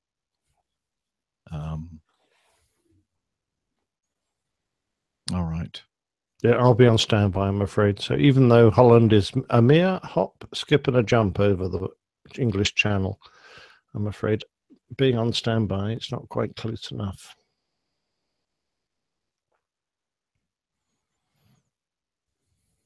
Yeah, okay. So, oh, yes, you can do that, Jeff. Okay, gotcha. Hey, Sergio, I could land a A340 on a 1,250 meter runway, no problem. I couldn't stop on it, but I could land on it. Landing and stopping, those are two different things. Yeah. You can land that thing on an aircraft carrier. Oh, for sure. Yeah, absolutely. Part a big splosh just after, but there you go.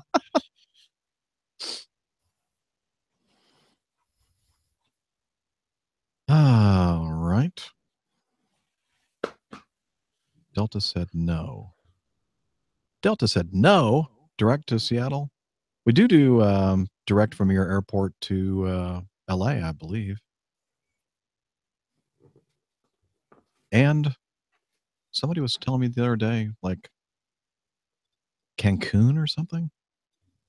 I don't know, Mexico City. Is that right, Jen? Does Delta fly directly from Columbus to Mexico City? Oh, sorry.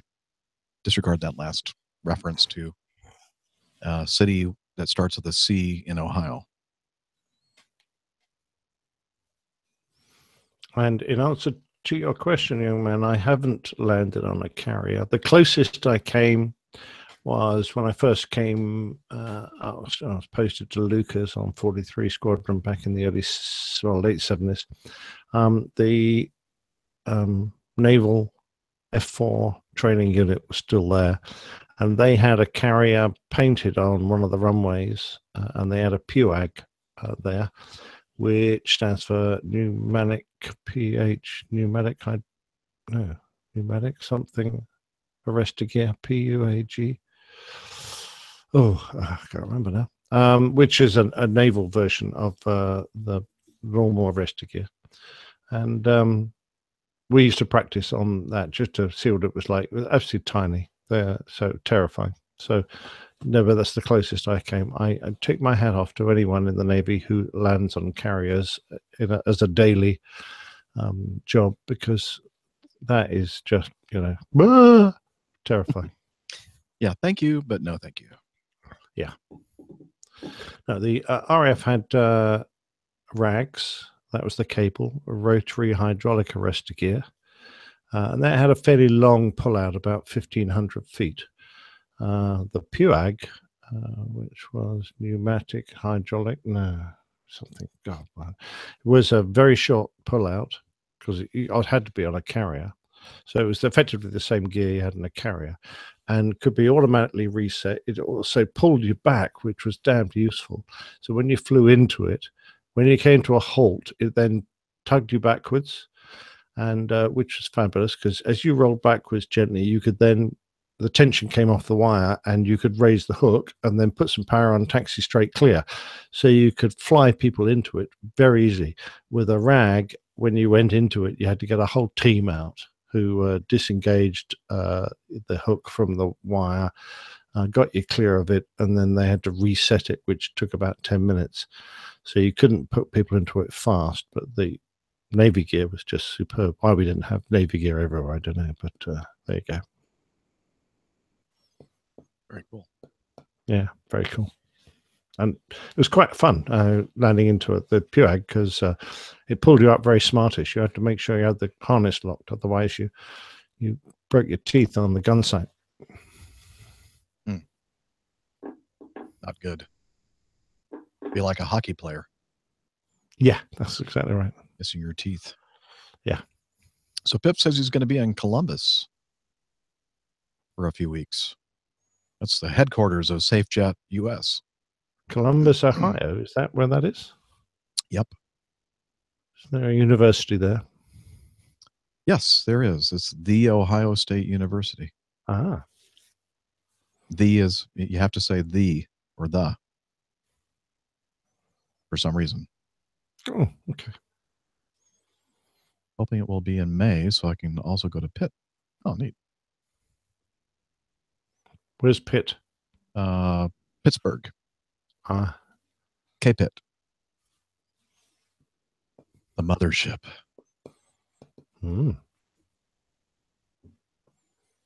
Why did you turn down an interview with them?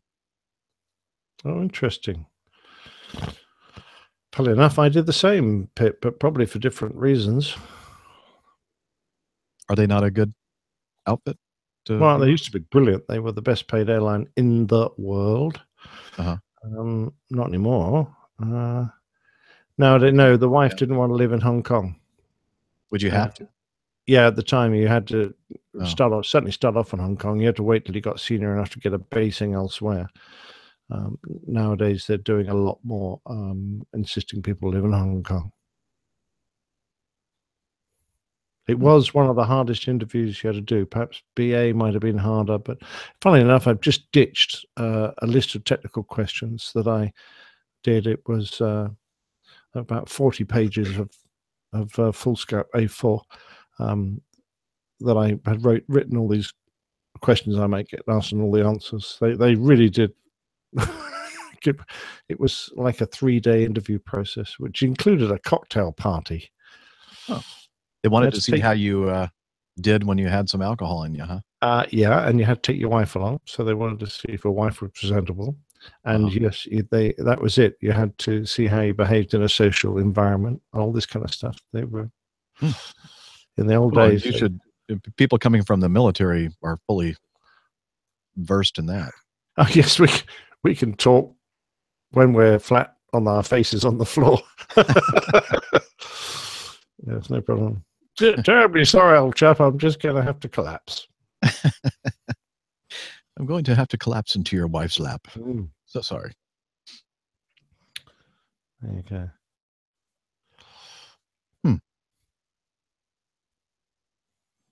Yes, you had to know the book, Handling the Big Jets from cover to cover, because they asked a lot of questions from there as well.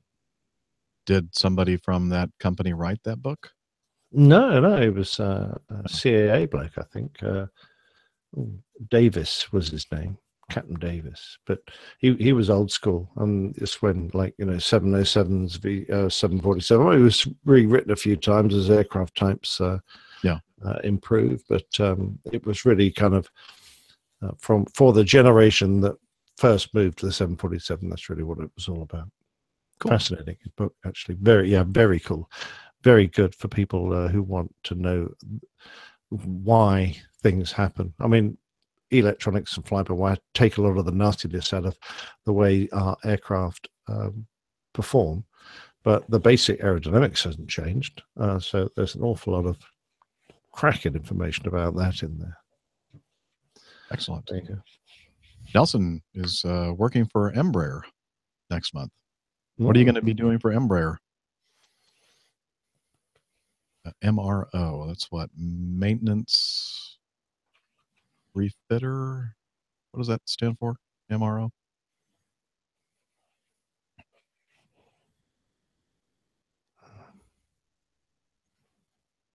Pass. Multi. It's like something operation. Renovating, retrofitting. I'll just do. I wish I had the tool like a internet. Did you figure that out? It's Marathon Oil Corporation. No, that's not it. But MRO Aviation.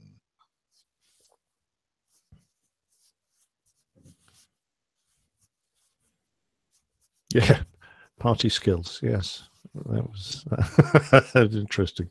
Maintenance, repair, and overhaul. There we go. Yeah. Oh, somebody beat me to it. Thank you, Fabian. And Mark. Everybody now, by the time I finally got it on Google, they had it in there. Actually, before me. The industrial maintenance manager. Oh, good job, sir. I hope we got a pay rise for that.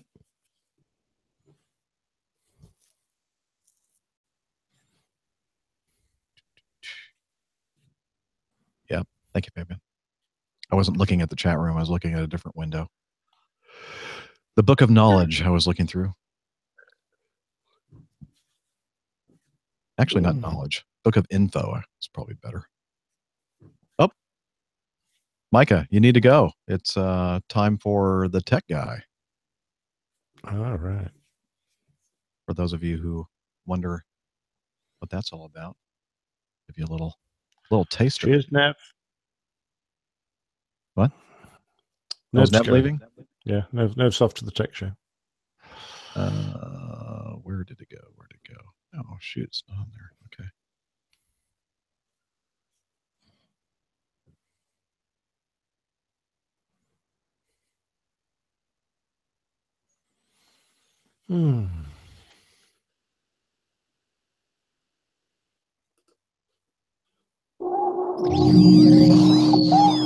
Netcasts you love. From people you trust. This is Twit. Twit? Who's Twit? This Week in Technology. Twit. Oh, right. Well, there you go. You could play it live over the APG broadcast. We could all be rude about it. Yeah. I'm trying to. Why does it say it's offline? Oh, it's there. Should be on, right? What am I doing wrong? Are you seeing the same thing, Micah? Mine is saying that Twit is offline. Wonder what's going on there in Petaluma, California. They're supposed to be on. That's the technology is broken. I think so. Micah, come in, Micah. Are you seeing it? He's probably gone to watch it now. No, he was just there. I just saw him make a comment. He's probably going to see what is he talking about. Let me try it in this browser. twit.tv/live. Golly, they've got 5 people on their show. This thing, yeah, something's wrong because it's a nationally syndicated radio program. Oh, right. Oh. It's on at 2:00 Eastern, 2:06 to be exact. After the top of the hour. I have it on my internet radio, really? It must be Twitch then. Maybe I switch to different broadcaster. That's weird. Well, I'm looking at it here, and their feed says offline. Okay. Yeah, twit.tv. Yeah. A live feed. Ustream. Oh, I could go to the they're on YouTube as well now. Let's see, YouTube.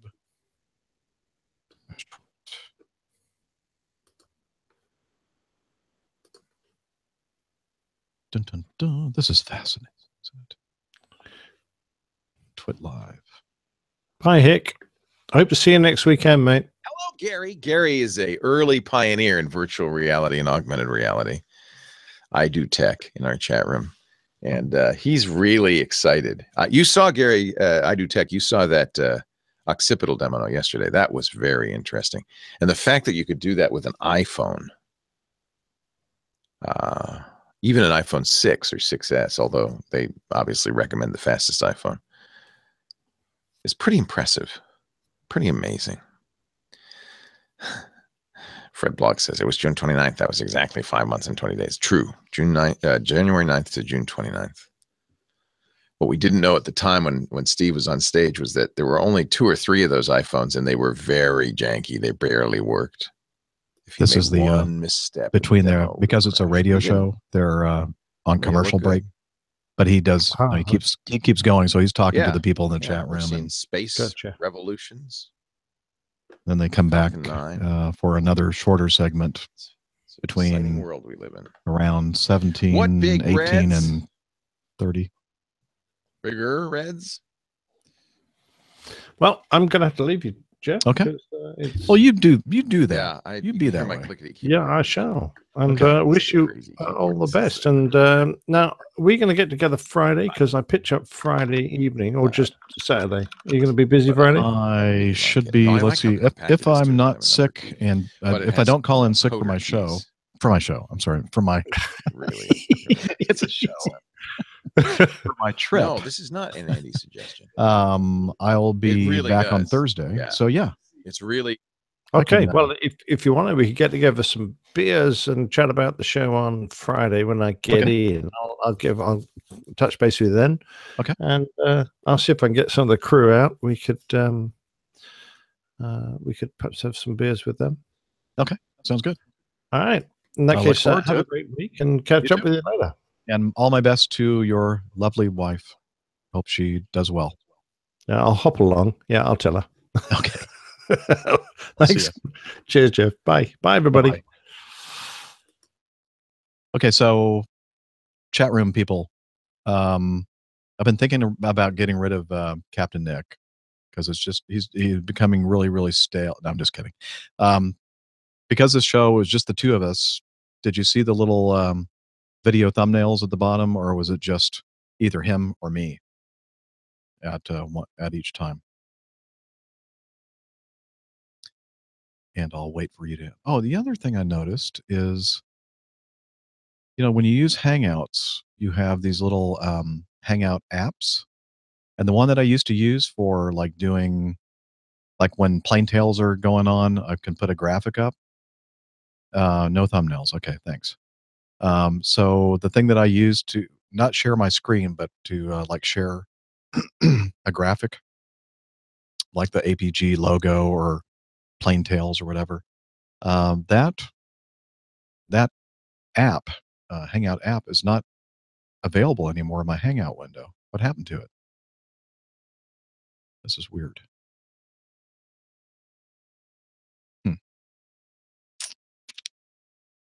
I still have the Crowdcast app in there, which I don't use because now it's a kind of an expensive service. What was it called? Hangout Toolbox, I think they called it. That's it. Let's see what happened. I'm going to do a search.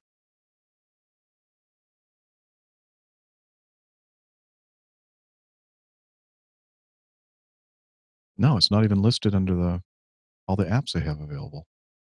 I wonder if the developer of that decided to pull it out, so to speak. It's true. It's true.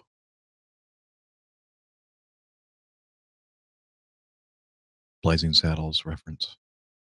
I do not see it. They have a YouTube app that allows you to queue up YouTube videos, but every time that I've done it, it has not worked. I can try it again. Let's see, YouTube. Seeking permission, yes.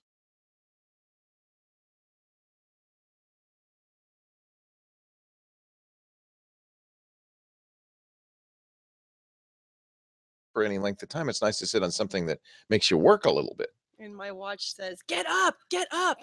Your watch talks to you? My Fitbit, Oh, says, you yeah. haven't done your 250 steps this hour. Yeah, I know. There's a new, I just saw a new exercise app that yells at you if you don't go to the gym. Oh, yeah, I don't want that. I have enough time time yelling at part That's of why the I got married. I have a wife. Yeah. So, Okay. Click add you've been answering the calls for some time now. videos to playlist. Okay. Search. Add videos to playlist. Let's see. I'm going to say, let me do this. Let me find one of those videos in the show notes.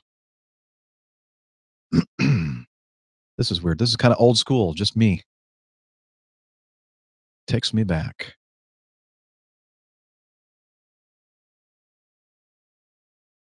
See if I can find.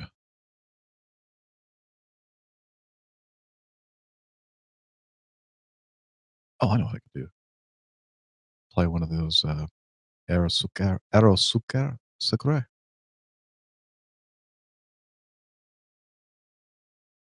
It's a good one, Micah. Is that true? Okay, here's a YouTube video. Copy. Paste. Enter.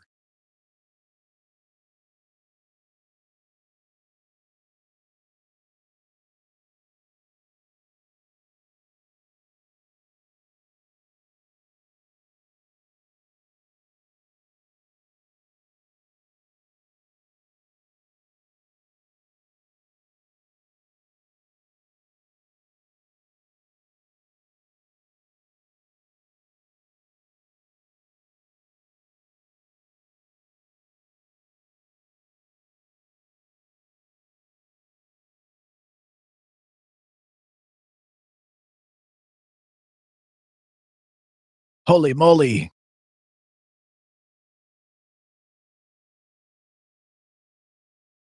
Okay. Did you guys see the YouTube video playing? Hello?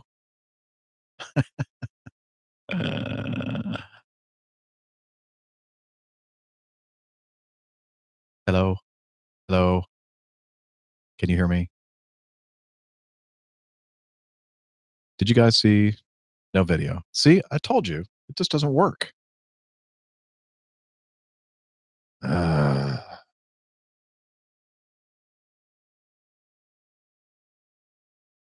Fail. Okay, you can hear me. I wish that that worked, because that would be so handy just to have videos queued up. I could just hit that little icon and then press play.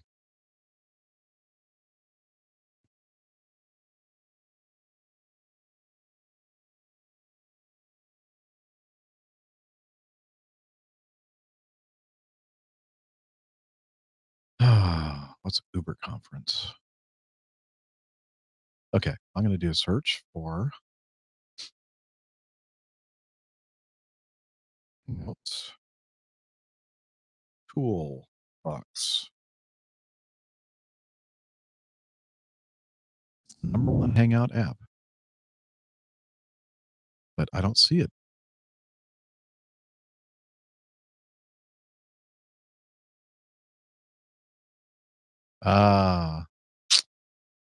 January 6th, 2017. Google today quietly revealed that it will shut down the Hangouts API. What? Oh no.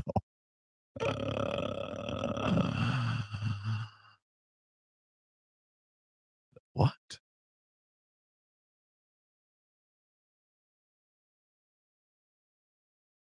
Okay. They announced that they were going to shut down the Hangouts API, preventing new apps from being built and shutting off existing apps on April 25th. There was no blog post about this, just an updated FAQ and email notification to developers active on the API. Some examples. Shoot. In order to streamline our efforts further, we'll be retiring the Google Plus Hangouts API that enables developers to build apps for the older version of Hangouts video calls. This API was originally, so they're not getting rid of Hangouts, just the little individual apps.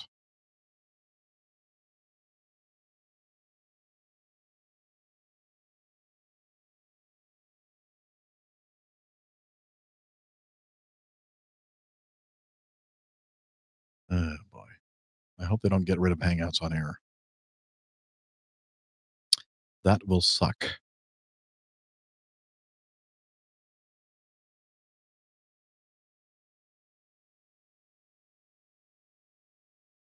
Might need to continue to look for alternatives.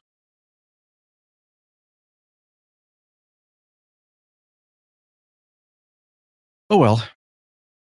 Everybody, I'm going to go ahead and shut it down, and it was great seeing you all as usual, and yeah. That's what I'm thinking too, Ken.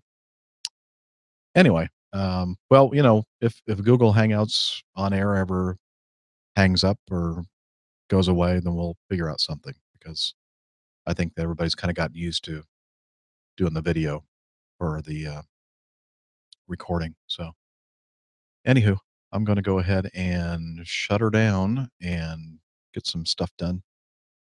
And until next time, next Saturday, hope everybody has a great week. Bye bye.